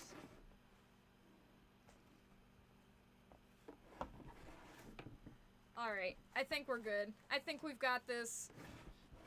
Let's try again. And by try again, I mean I'm gonna try to draw the symmetry line again. We'll see how it goes this time. Okay. Can kind of see the previous symmetry line down there. Too bad it's off-center now, so I can't use it, but that's alright. There's a lot of stuff that you work on, and well, when making fursuits in general, stuff that you spend time on and then it becomes irrelevant because you put the ear in the wrong spot, or you have to retape it because you accidentally made the whole thing slide to the side. Things that you've spent time on. Or oh yeah, my favorite. You cut out a whole ton of fur, you shave it, and then you realize you cut out 2 left paws instead of a left and a right, and you're like, huh. Like, you will waste tons of time and energy on just mistakes alone. And it sucks, for sure. There's nothing you can do about it. Okay, here we go. Not bad. So now, I'm just gonna draw the symmetry line for the rest of this. No good camera for this. Come here, you. My friend. My camera is my friend. I'm holding him. Okay. Let's get that straight line in there. And I'm trying to use the eyes and between the ears, the shape of the eyebrows, trying to look at all of this to try to get that middle line, that symmetry line, perfectly straight, as good as I can. Just to the best of my ability, at least. And doing so, I'm realizing that the back of the head needs more tape. Looks like it's not going to cover it. I'm gonna need some more tape back there. Okay. So from this side, you can see this is where I drew my symmetry line, but it's just not quite enough. I need just a little more tape. Alright, so you guys can hang out here on the floor while I put some more tape.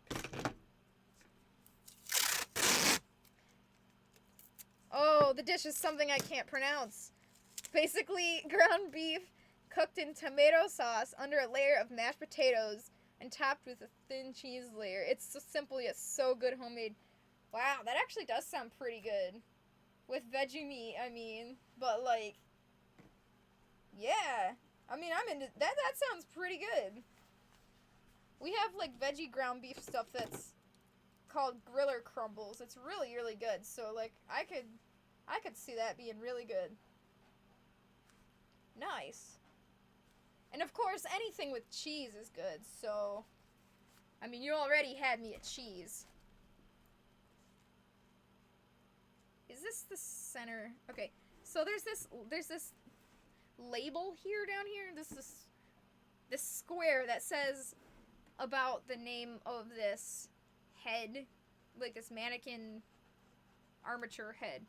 It's the Monster Makers brand, and that's what it says on the back. It's the Monster Makers. Well, thankfully, that is in the center, and I can help use that to get the center line more perfect. It really helps a lot for me to try to get the center line in there. I mean, I don't have to use the label. I could look at the shoulder blades and find the center here, but, like, yeah, having that label is pretty helpful.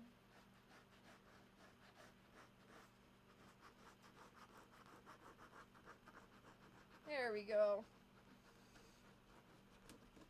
Yay. Okay, so let's cut the center line down. You're about to drop almost $1,000 for a hotel room with 4 nights at Anthrocon. Oh, man. I cannot believe it. It's time to book the Anthrocon hotels already. Oh, man, I hope I can get something good. You got someone to split the tab with? Honestly. I did not know the Anthrocon hotels were open to book. Thank you for letting me know that. I guess I need to find the people to go with me now, because I usually ask Fel and my brother and a few other people, but I need to make sure to try to figure out who's going with me, because frankly, usually I end up paying for the hotel, because Fel, I call him a pseudo-furry because he likes furry things sometimes. Like, he likes the big, strong, like, tigers or wolves, strong things with like big battle axes and stuff. He could totally be a furry if he wanted to, but he's not really. But he appreciates furries. He appreciates cool looking furries. I invite him every time, but since it's not really for him, it's more like for me, I offer to pay the hotel for him. And the same for my brother. I mean, he's a minor. He doesn't have any money, so I usually pay the hotel anyways. But, yeah, I gotta figure out if anyone's going with me. And if not, I'm gonna check in with some other people that considered wanting to go with me, maybe. So I've got some asking around to do. I gotta figure out who I'm going with this year and get that hotel room booked, because I did not know that they were opened up for booking hotels yet. Thank you for letting me know that. I want to actually get a decent room this year.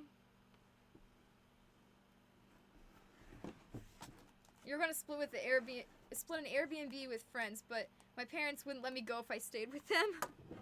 Oh, am I sensing some beef there between your parents and your friends?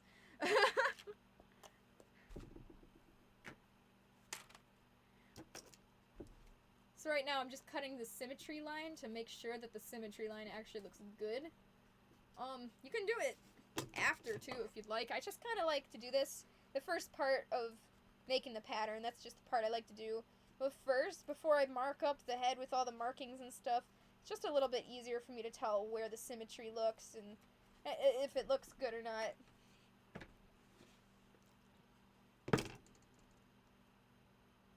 I actually don't know what an Airbnb is. It sounds like I hear people talking about it all the time. I actually have no flippin' idea what that is. Is it like... Actually, I don't have any guesses. I was gonna make a guess, but actually I don't know. Okay, the thing is you can get a hotel that's further away, like not one of the main con hotels, but the thing is, like, you can't really walk, and they don't have buses. So what you gotta do is you gotta drive to a closer area, and then you gotta go pay for parking. And I mean, yes, it works, but what if you're like me and you get tired a lot, or you forget stuff and you need to stop at the hotel a few times? That means you're gonna be going back and forth to the hotel, back and forth all day, and like for breaks or snacks, or if you want to change your outfit, like maybe you don't want to wear a fursuit all day, you want to wear it part of the day, like anytime you need to stop at your hotel, that means you'll have to drive back and forth with that thick traffic, and you're gonna have to pay like $30 for parking every single time you park. That's like awful. And plus, I swear you cannot replicate the feeling of staying in an Anthrocon hotel room with a whole ton of other furries hanging out in the lobby. It is the coolest thing. If given the choice, I would always choose a hotel that's like affiliated with the con itself. I mean, just the buses going between the con center and the hotel is a godsend in itself. So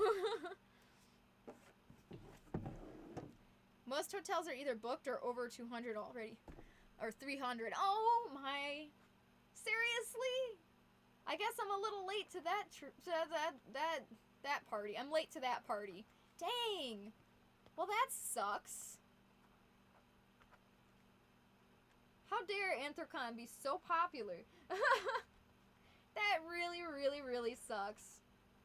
Oh, I'm gonna have to shell out some big bucks now. I really like I just went on a rant saying how much I like the main hotels, if I can help it.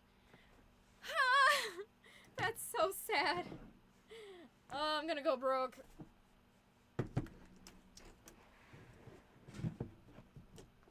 But usually, me paying for the hotel is the only way I can bribe Fel and my brother to go, because my brother is not a furry at all. In fact, the way I get him to go, he's my handler, you know. He's the best handler I've ever had, and he just does not like the furry stuff at all. The way I bribe him to go is I make sure we spend plenty of time in the gaming and the card gaming room, playing like Pokemon cards or Smash Brothers, whatever.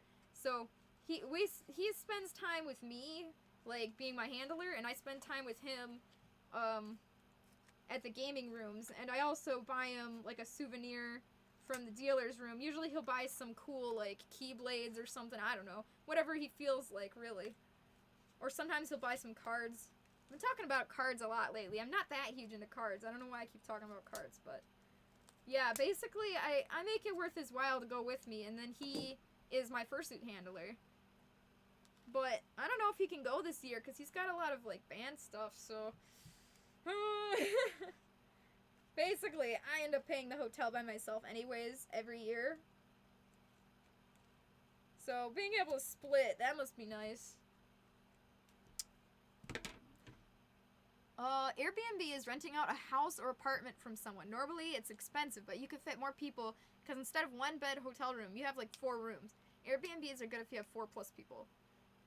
I would have paid $150 for everything after splitting. Dang! Okay, that's pretty nice. I mean, you can't replicate the awesomeness of staying at like an Anthrocon affiliated hotel, but at the same time, with the cost like that, it's like, yeah, that's pretty cool. Woo. I mean, plus I'm sure it has. I mean, if it's like a house or something, you've probably got like a kitchen. You can cook or just bring some really basic, easy to cook food like hot dogs or something. I mean, it's a lot cheaper to just microwave yourself some food than to eat out every day at Anthrocon. Dang, I did not know that the hotels were already up. I am sad now because I probably am gonna have trouble getting one.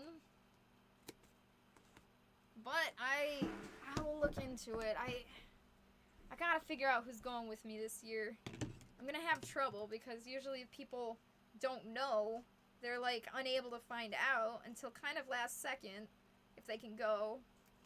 Or what happened to me last year is I didn't know if anyone could go with me, and then I had the hotel booked and I was already planning to go. I was planning to meet people. I had like fursuits to hand off, and then all the people I was going with couldn't go, and then I ended up going alone, and it was just miserable. So I don't know. Now I'm kind of afraid to book it without for sure knowing at least one person is for sure going, because I'm a homebody for the most part. I'm usually pretty happy just hanging out at home, but I do like going out once in a while. I have a lot of fun, but that being said, I wish I would have had more fun staying at home than I had at Anthrocon alone. So if you ever end up having to go to a con alone, it's not worth it. In my opinion, I'd much rather have stayed at home.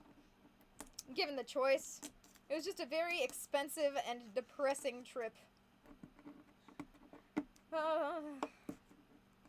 Stressed out just thinking about it.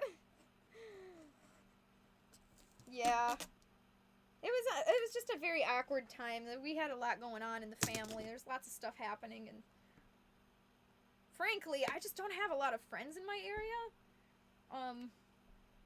Yeah, I just don't know a lot of people. It's good that I'm making new friends like through stream and stuff, because I just don't know too many people. At least I didn't. I'm starting to now.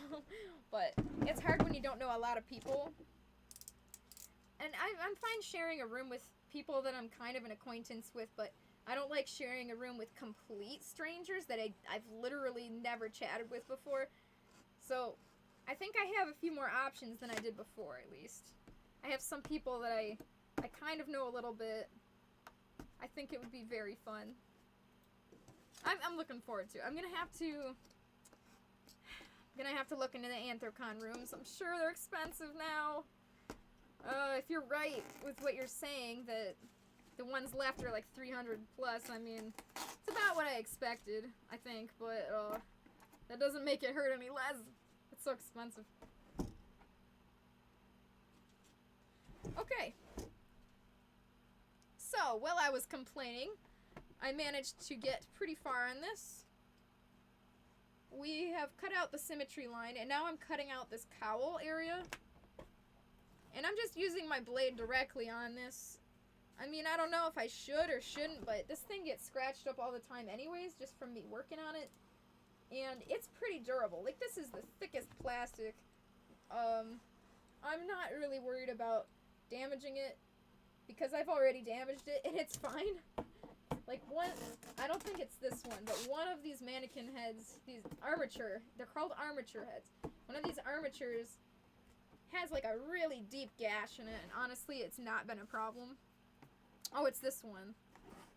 Let me see. You can kind of, you can't really see it. It's kind of covered up, but there's a pretty deep gash in it, and, it's not been a problem. It's not like I work with, like, moldings and stuff. I'm just using it to build fursuit heads on, so this thing being scratched up is not too huge of an issue for me, so I just use my blade just to cut directly off here.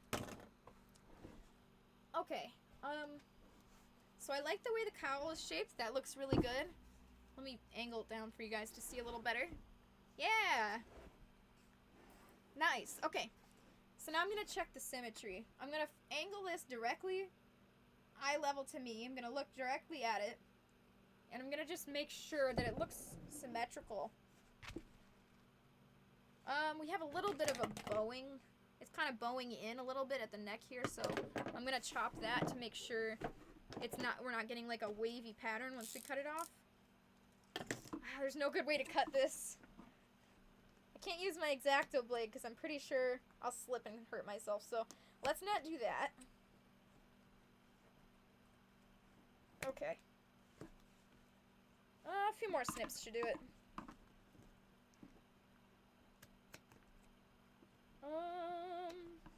Okay. Yeah, that looks better. That looks a lot better. Okay. So let me check the top. That looks pretty, looks kind of symmetrical. Let me check the back.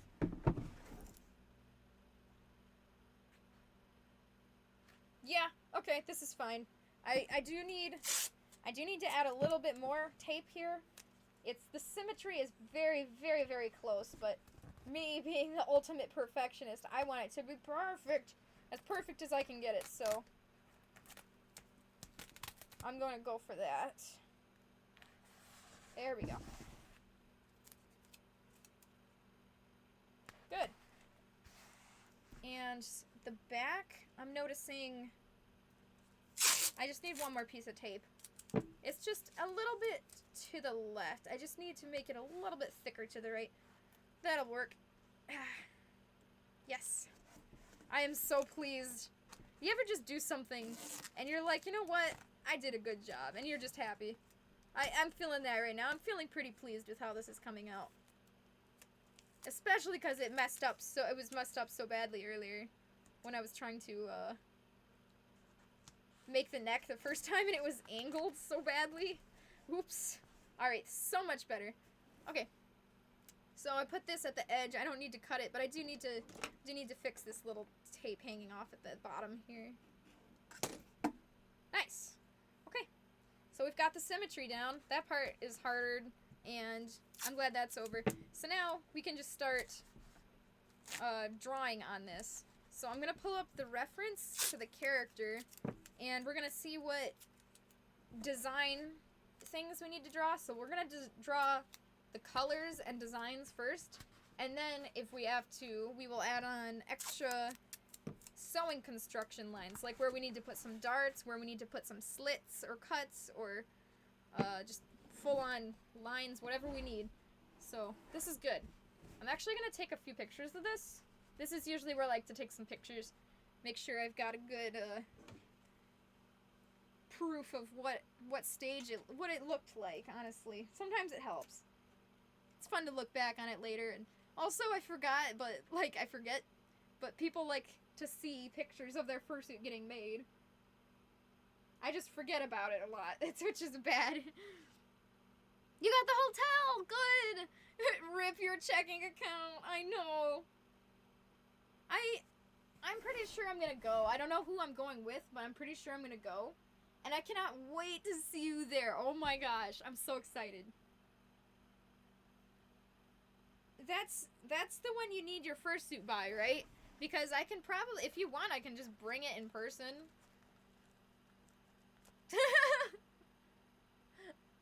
Lyra's just dying a little. Ow. You know, when you leave blades open and then you accidentally, like, stab yourself with them, that's just, I need to stop doing that, I think. Close the blades, Clover. Close the blades. Okay. Now I'm gonna bring up the Trello. Give me just a second here.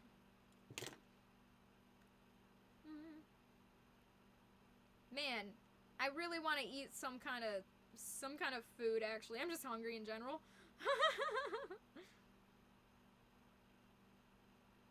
Trello. There we go.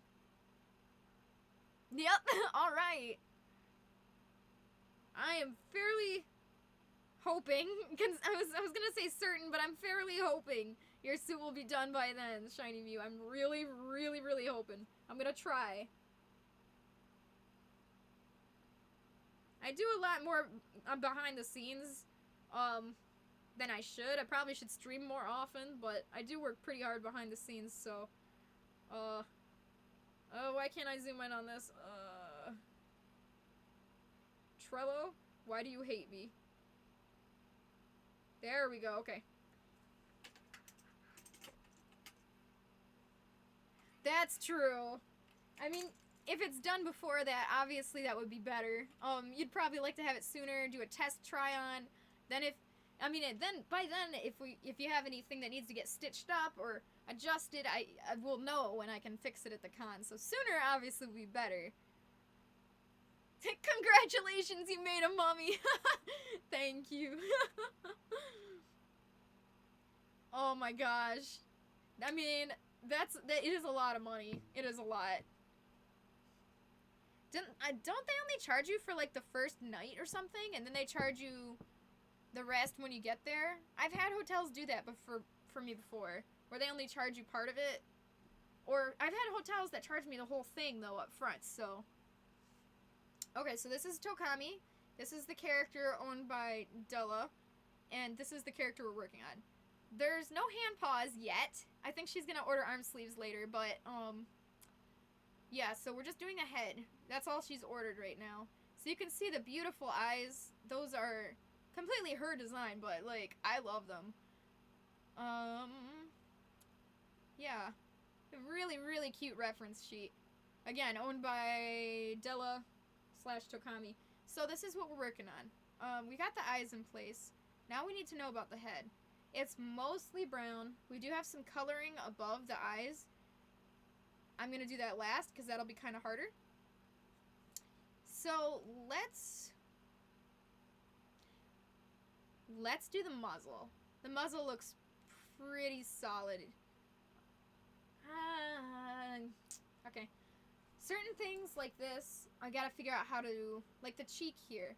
Is that gonna be the cheek or is it gonna be further behind? So this is one of those things where I draw it up and I send the picture to the person and I ask how they want it. Also, you might notice that this character has some freckles, and she was gonna send me a different reference on a more fursuit friendly reference. So I've got to ask her about that. So I guess I definitely cannot cut the tape off today because I've got to send some photos and ask how it looks, if she likes it or not. But we can definitely get most of it. And the fact that it's all mostly one color, mostly brown, makes it a bit easier for us. So yeah, I know, it's so cute. I love muzzles. Me. Okay, so I'm going to consider this to be that cheek area. So this is going to be pretty easy. We have the top here, goes nice smooth curve to the cheek. So this is what we're going to do. Right here. Yeah, I forgot. I usually do like to just send a picture of this part anyways before I mail it, or before I cut it off anyways, so, I mean, I don't know why I'm thinking I should cut it off. I obviously would need to send it to a photo to the commissioner before I cut it off anyways. I'm just getting ahead of myself. I'm so excitable. Alright, you guys can't even see. I'm so sorry. Bring you closer here. Alright. So here, this area between the muzzle, that's where it goes, and it goes around here. So here, and we're gonna stop it right here, actually. So, now I'm talking quiet, because now I'm focusing. I'm so loud all the flippin' time, and now I'm just like, okay, Clover's going quiet now. Okay, so we've got some brown here, and by the eye, but this whole area is supposed to be blue. This whole muzzle. That's super, super cute. Okay, and I'm assuming, by the way this design is... See, the thing is, this character is not smiling, so I can't tell how it would look if it was smiling, because it's a completely different expression than, this is a very neutral expression. A different expression here, so I want to make sure that this is something that the person would like. So I assume they want this cheek to be blue, and maybe even some of it down here. So I'm gonna guess the best I can, and using the reference, I'm gonna get as close as I can to try to make this what I think they would like. And then I'm gonna send them pretty good pictures, and they're gonna let me know how they feel about it. So I can't even really do, I mean I can, but I don't want to do the construction lines right now, because that makes it harder for the commissioner, who is potentially not an artist. It will make it harder for them to know which lines are color lines and which lines to ignore. So if I have lines all over the place saying, okay, cut here, put a dart there, this needs to be cut here to make a straight line, that will make it harder for the commissioner to know which line is which. So the best thing for me to do is actually to just draw the color lines and the design, and then send them the picture. Once they approve of the design, then I should start adding construction lines. Which makes more sense, honestly, when I think about it. I just like to get ahead of myself. Okay, so with my guess here, I'm willing to think that they want this whole muzzle to be blue up through this cheek point, and down through here, under the jaw.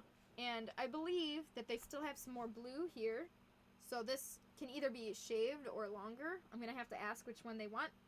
And then the rest of this, all of this is actually that blue, or that brown. Ooh, you got booking coverage, so you can cancel for a full refund up to 2 days before. That's a really good idea. That is a very good idea. If you have to book a room, you might as well get something smart like that. Okay. So for the eyes, we've got a few color markings here. It's nice that she has this drawing a little bit, sorry, my ring light in the background is reflecting. She's got this very detailed section of the eyes here that I can try to copy. So, let's do that. Darn. So that's another thing. I might be stuck, actually. I might be stuck here, because I'm not quite sure. I can make this just my regular happy eyebrow, or I can make it this kind of shape. She probably wants it this shape that kind of curves up, but I'm not quite sure. So without her in chat or looking at a photo, I'm not quite sure. I don't have an exact answer, and that makes it a bit difficult. Oops, I didn't even think about it.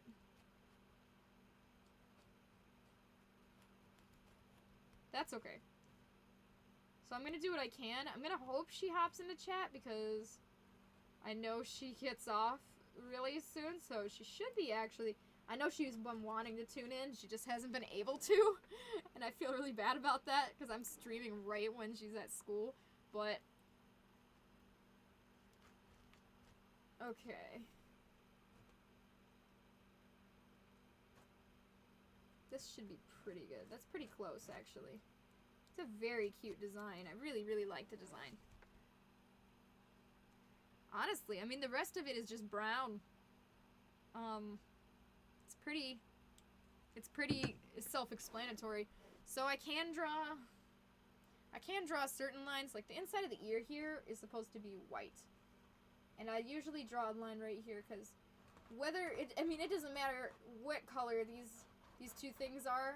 This is gonna have to be cut here because of the shape and, yeah, the different fur. Sometimes I use minky or fur. Sometimes I use just a mix of both on the inside of the ear. You don't really know what I'm gonna use until I ask. So I kind of just mark it and then ask what the person wants. There we go. So for the tip of the ear, this is something I was explaining earlier. This is gonna be a dart. So we're gonna have a line that goes here all the way around to the back. So this is gonna have to be cut right here. And so I'll turn this around so you can see the back side and the top. Oh, hang on. I'm gonna put you guys down for a second. I gotta draw the line and then I'll show you. Because it's too hard to hold the camera at the same time.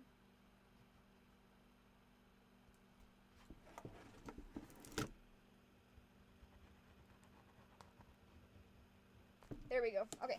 So I wanted to show you guys this. I know this isn't part of the design. I just want to show you this. This is like a construction line that I need, but the client doesn't need to see. This line goes here.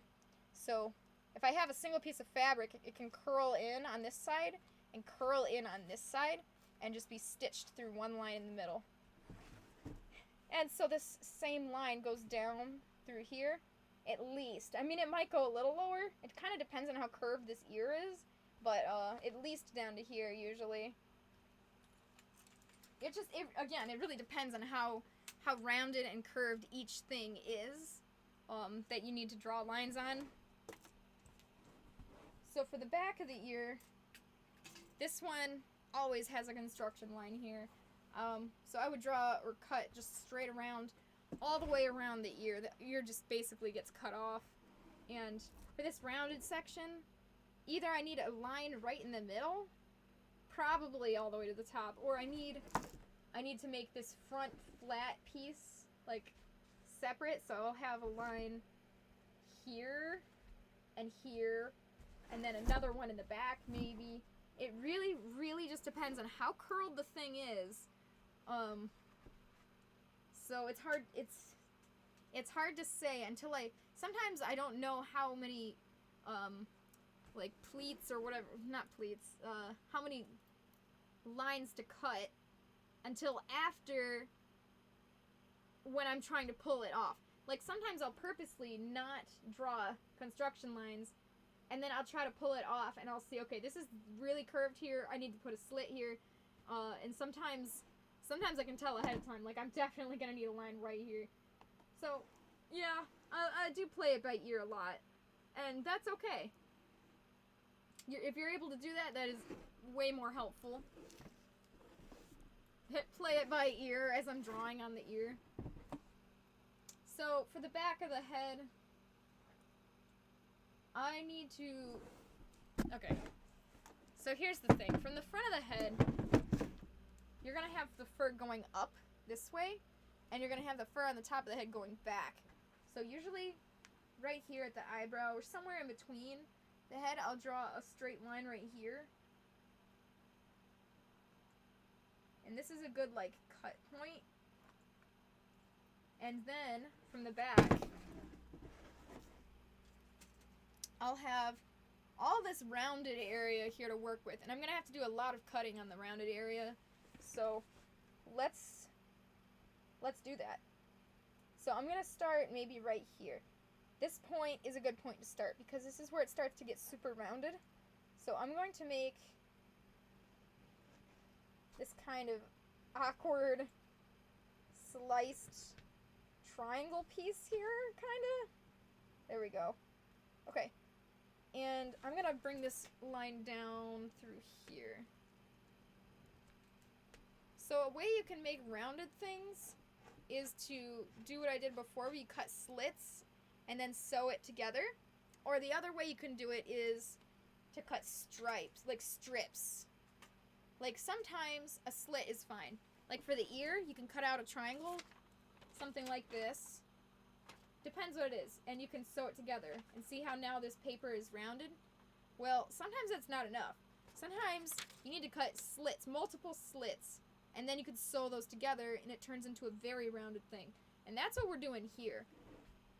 A slit is not going to give me enough roundedness here. So instead I'm going to do 2 separate lines. So I've got one line coming down right in the middle, right here.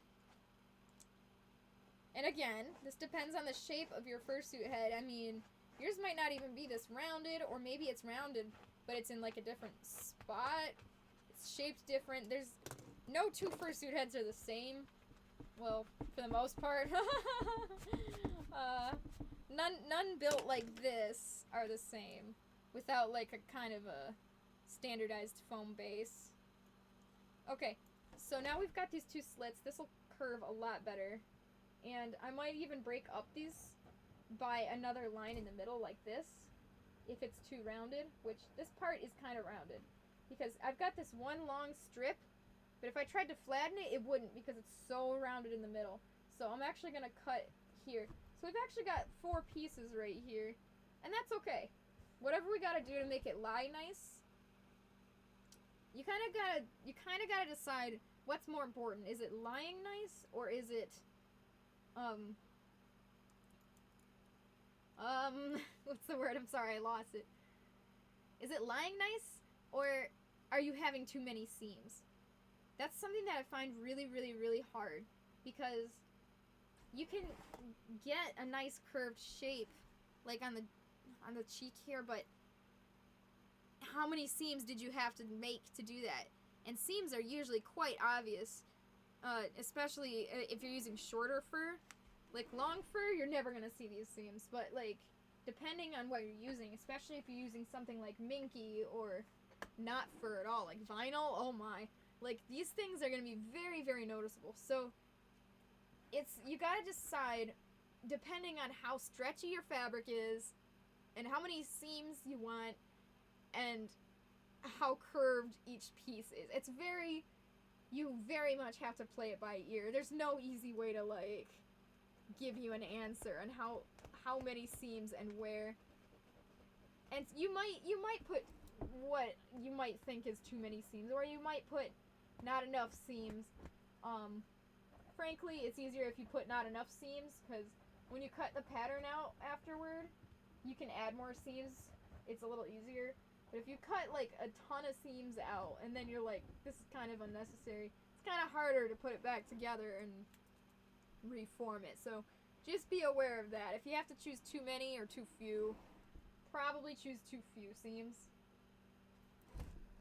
Because when I go to cut this piece off, I might say, you know what, this is really curved, I need a dart here. Or I need to add a seam here. It's easier to tell afterward. Alright, so I'm adding this curved piece right in here.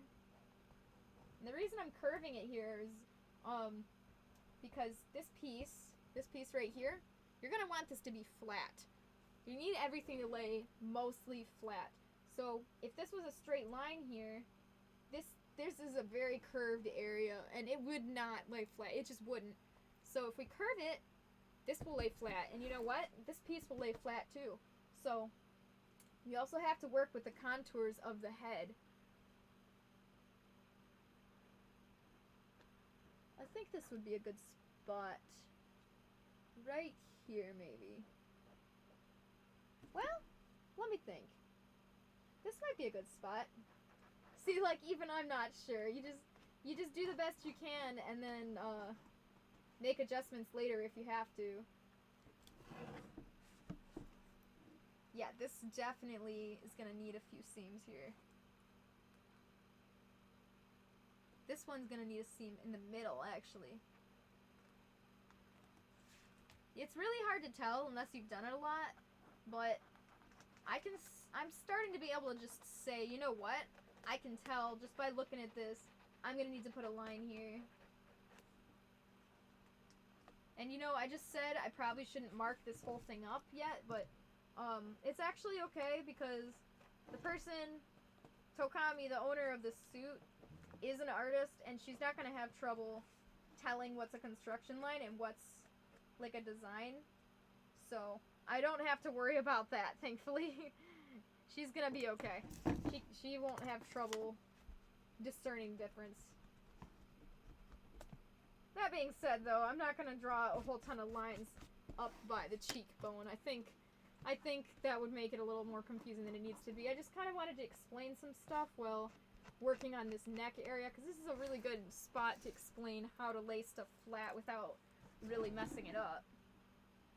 You're really good at explaining! I'm really good at dying, too, from compliments. Thank you! I appreciate that. I tried. I hope I'm okay. I definitely tried. Thank you. Okay, so now I'm not finished, and I'm not going to be because I really need to talk with Tocami to make sure I get the design right, but I'm going to show you what you would do if you were finished marking the whole head. So now, we're just going to do this back and side of the neck, just to show you. Now we're going to mark which way the fur goes. It goes straight down. So I'm going to draw an arrow. Try to be as precise as you can with this. And directly arrow which way you want the fur to go. And it gets a little more confusing when you're working with like a very curved piece like this. But I believe in you. I think you can do it. Okay, let's get the top of the head now. Alright, so do you want the top of the head to go like an angle like this? Or do you want it to go straight? I actually want it to go straight. And the reason for that is, well, maybe at a slightly outward angle. Just slightly. Very, very slightly. Because this is going to be mirrored on both ways. So if you have a fur going too much angled out, you're going to have like a toupee going on. So you want it to go mostly straight, if not completely straight. I just put it at a slight angle out. I think that'll be fine. And for the top of the head on the other side, it's the same deal. You want it to go, this basically, I just put it completely straight. Very important. Just very perfectly as straight as you can. And you can use the symmetry line to get that angle nice and straight for you.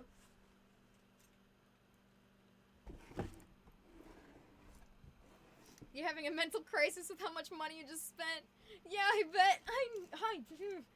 I can imagine. I mean, I've done it before. It's terrible. I'll be in shock with you pretty soon. Whenever I book mine, we can be in shock together. Yeah, it is a lot of money. It is a lot. I agree. It definitely hurts. It's something you'll be thinking about for a few days, I'm sure. But I will say that for a mini vacation for yourself, it is so worth it. It is so fun. I have had so much good memories at fur cons with my friends, or even regular cons too. So much fun.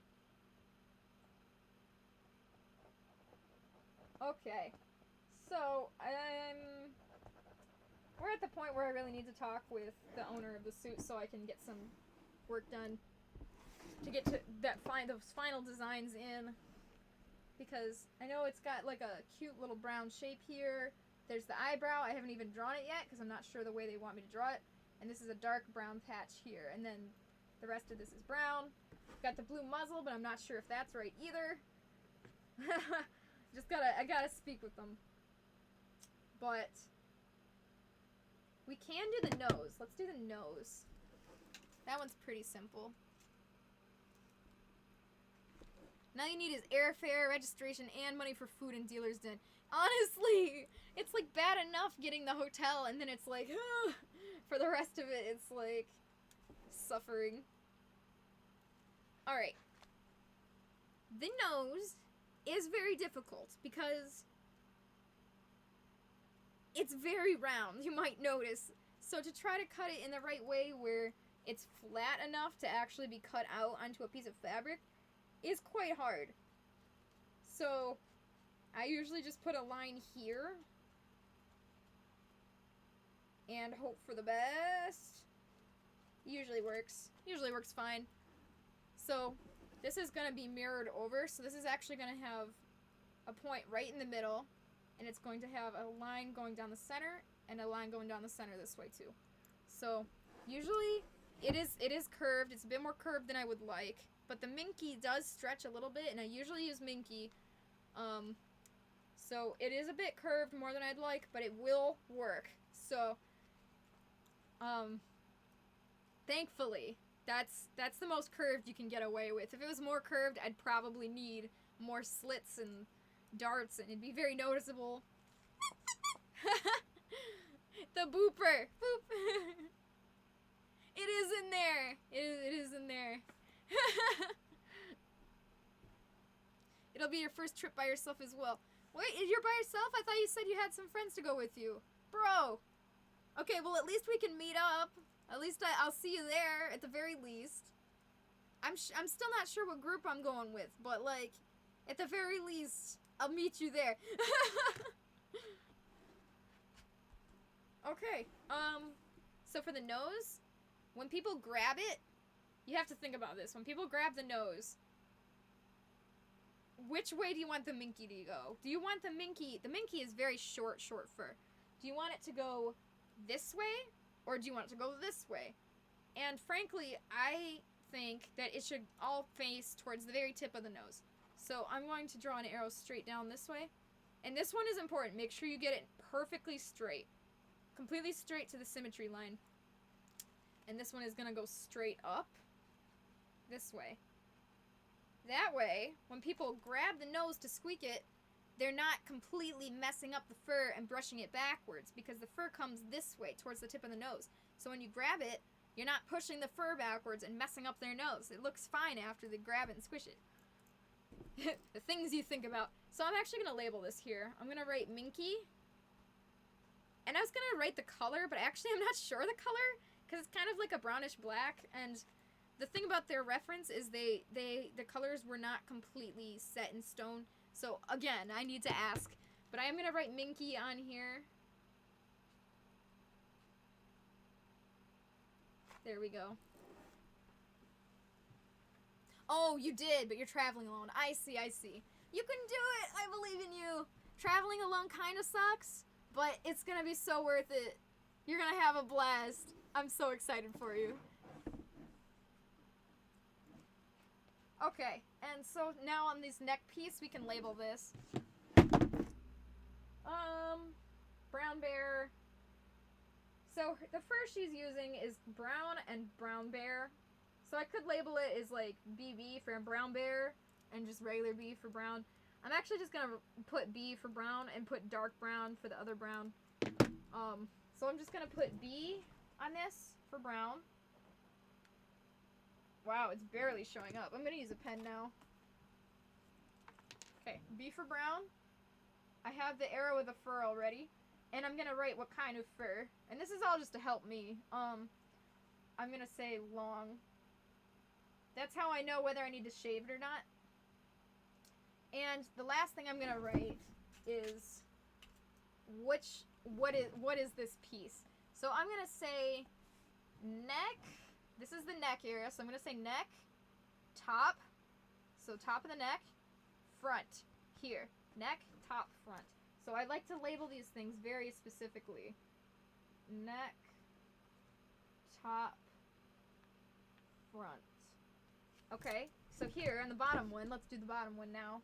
It's brown, so I'm going to put a B for brown, or I could write it out, whatever. It's long fur, not shaved, so I'm going to write long. And this is the neck. It's the bottom area, front. So neck, bottom, front. Neck, bottom, front. There we go. So yeah, let's just finish doing this, the head and the neck part.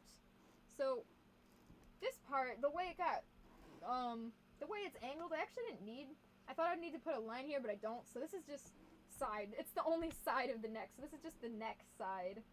Neck side. And all these pieces will get mirrored over, but like, you can worry about that after. like labeling which one's left and which one's right. Right now we just need them basically labeled. So neck side, there's an arrow down. B for brown. It's long fur. Long. Okay. Let's do the back. Yeah, I've traveled alone a lot because of college. My college was in Tennessee, so I'm used to traveling a lot, and I hate traveling. I just hate it. I hate being stuck in a car. But Anthrocon, I traveled alone, and that was about 6 hours. It wasn't very fun, but it was doable. So I believe you can do it. All right, this is neck, back. And there's no top and bottom here. It's just the back of the neck. So that's fine. So just neck and back. B for brown, right long, because it's long fur. There we go.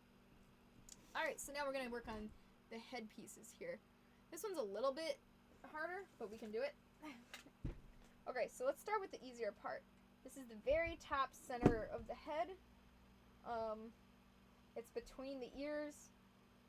So, honestly, I'm just going to write that as much detail as I can give myself. This is brown, so I'm going to write B. And this is also long. It's up to you. Some people like the back of the head shaved, but I actually like it with long fur. So unless they tell me otherwise, usually I put long fur, and everybody loves that, so I will ask them just to be sure, but long fur is usually what I put here. So, B for brown, long fur, arrow for the fur. I'm going to put top of head. And yeah, top of head, that's what this is. Very top center of the head. Top center of head. It's kind of hard to write depending on the angles. Sometimes it's a little bit curved and it's hard to write on. Especially if you have carpal tunnel like me, it's hard to kind of write at certain weird angles that aren't flat. But I'm not going to have to write too much, so. Okay, so now we've got 2 strips here. This is what I would call back of head. So I would call all of these back of head and then put more descriptors to know what I'm talking about. So let's write that first. Back of head. Okay, how about back of head center? This is obviously not the center. This is going to be the center because it's the center of the head. So how about back of head, center, top, because there's a top and a bottom. So you gotta be creative about this. So here we'll put back of head, center, bottom. There we go. Okay, so this is back of head. I could either put side but I'm gonna put behind ear. I'm gonna put. You guys are probably sick of hearing me say back of head. Back of. Sorry, guys, we have 2 more. Head. Behind ear. That's what I'm gonna put. Behind ear. I'm gonna put behind ear top and behind ear lower or upper. I'll put upper. It's not really top or bottom, it's just upper and lower. Okay, back of head, behind the ear, upper. That's good. Okay, 1 more. Back of head,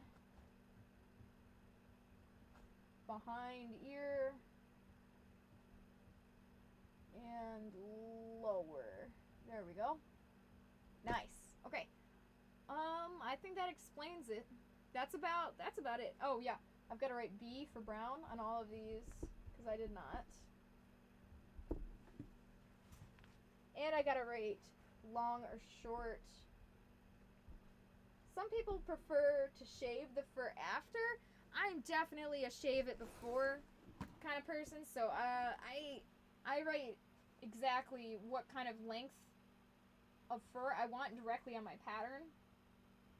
And then from there, I'm able to know how to shave it once I have it all laid out. I'm ready to shave the fur, and it just says right in the pattern what length I need. And I can do like blending afterward, like if the cheek is long fur and then this this part of the cheek is like short, and I can kind of like use my scissors to kind of blend it a bit better, and that works great. That works great for me. I just find when I have a big puff and I need to shave it all, it just does not end up very well for me, so I prefer to shave before. But I've seen posts about this, and really it sounds about half and half. People are very, very down the middle about this, whether you should shave it before or after, but yeah, this is what I do. If you want to shave it before, like me, it's good to have all this important information. So, let's say that I am done drawing the design. The person approved of the design. They like the way it looks. And then I did all of this construction information, and I added all the construction lines, like the curves in the ear, things I needed to fix. Let's say I'm all done. Well, that's great. So the last thing I would do is I would take some photos, very detailed photos. Take as many detailed photos as you can. Inside the mouth, weird angles. Trust me, you're going to want a lot of photos. And then you're going to cut it off carefully along all the seams that you've made, all the lines. Because when you need to assemble this puzzle again later, you're going to want the photos. That's your cheat sheet.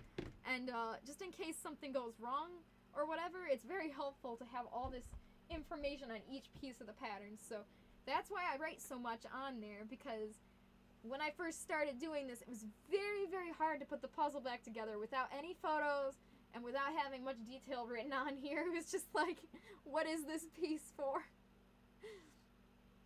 Yeah, right? Very cool, huh? Very detailed. Looks great. I actually cannot shove the eye in here right now because it won't fit with the tape, or it will wreck the tape. So we can't put the eye on yet, but that is okay.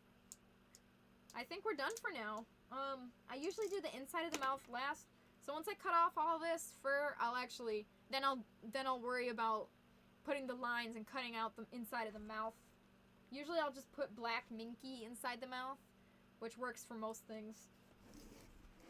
And again, it's just one of those things, like, where do you cut for this? Usually I'll have like a side, like a thin rim piece, and then I'll have a flat black piece in the center that's mirrored over here, so it's both sides.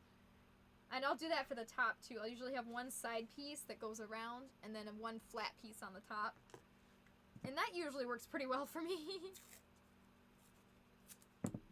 You say the hotel is about a 20-minute walk from the convention. Oh, that's not bad. That's not super bad. I mean, it's kind of bad in a fursuit, but like, I mean, at least it's walking distance at all. I mean, it's better than not being walking distance at all, so I might have to get a separate hotel, unfortunately, from the con, depending on what's left, because it doesn't sound like there's a lot left, unfortunately. We're gonna have to see. Either way, I'm pretty sure I'm going, and I'm just not sure what group with, but I'm excited to see you guys there. I love the turtles!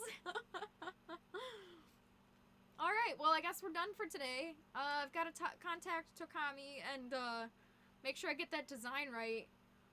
Probably I'll cut it off, and then next stream we'll probably start tracing furs and sewing furs, so that will be really fun. Okay, I guess that's it. That was fun. That was way longer than I expected. Thank you guys for hanging out with me for so long. Clover is hungry. Some good work was done. Yes, it was. I'm pretty proud. I'm pretty pleased. It took quite a while. Longer than I thought it would, but, we did it. Thank you guys. You guys are so sweet. Thanks for hanging out with me. I appreciate it. It's a lot less boring than doing it alone, that's for sure. I mean, I'm just gonna be hanging out with Lyra anyways. I was just watching a playlist of his videos anyways, so. Oh, Pops! Thank you. Alright, bye guys. Yee.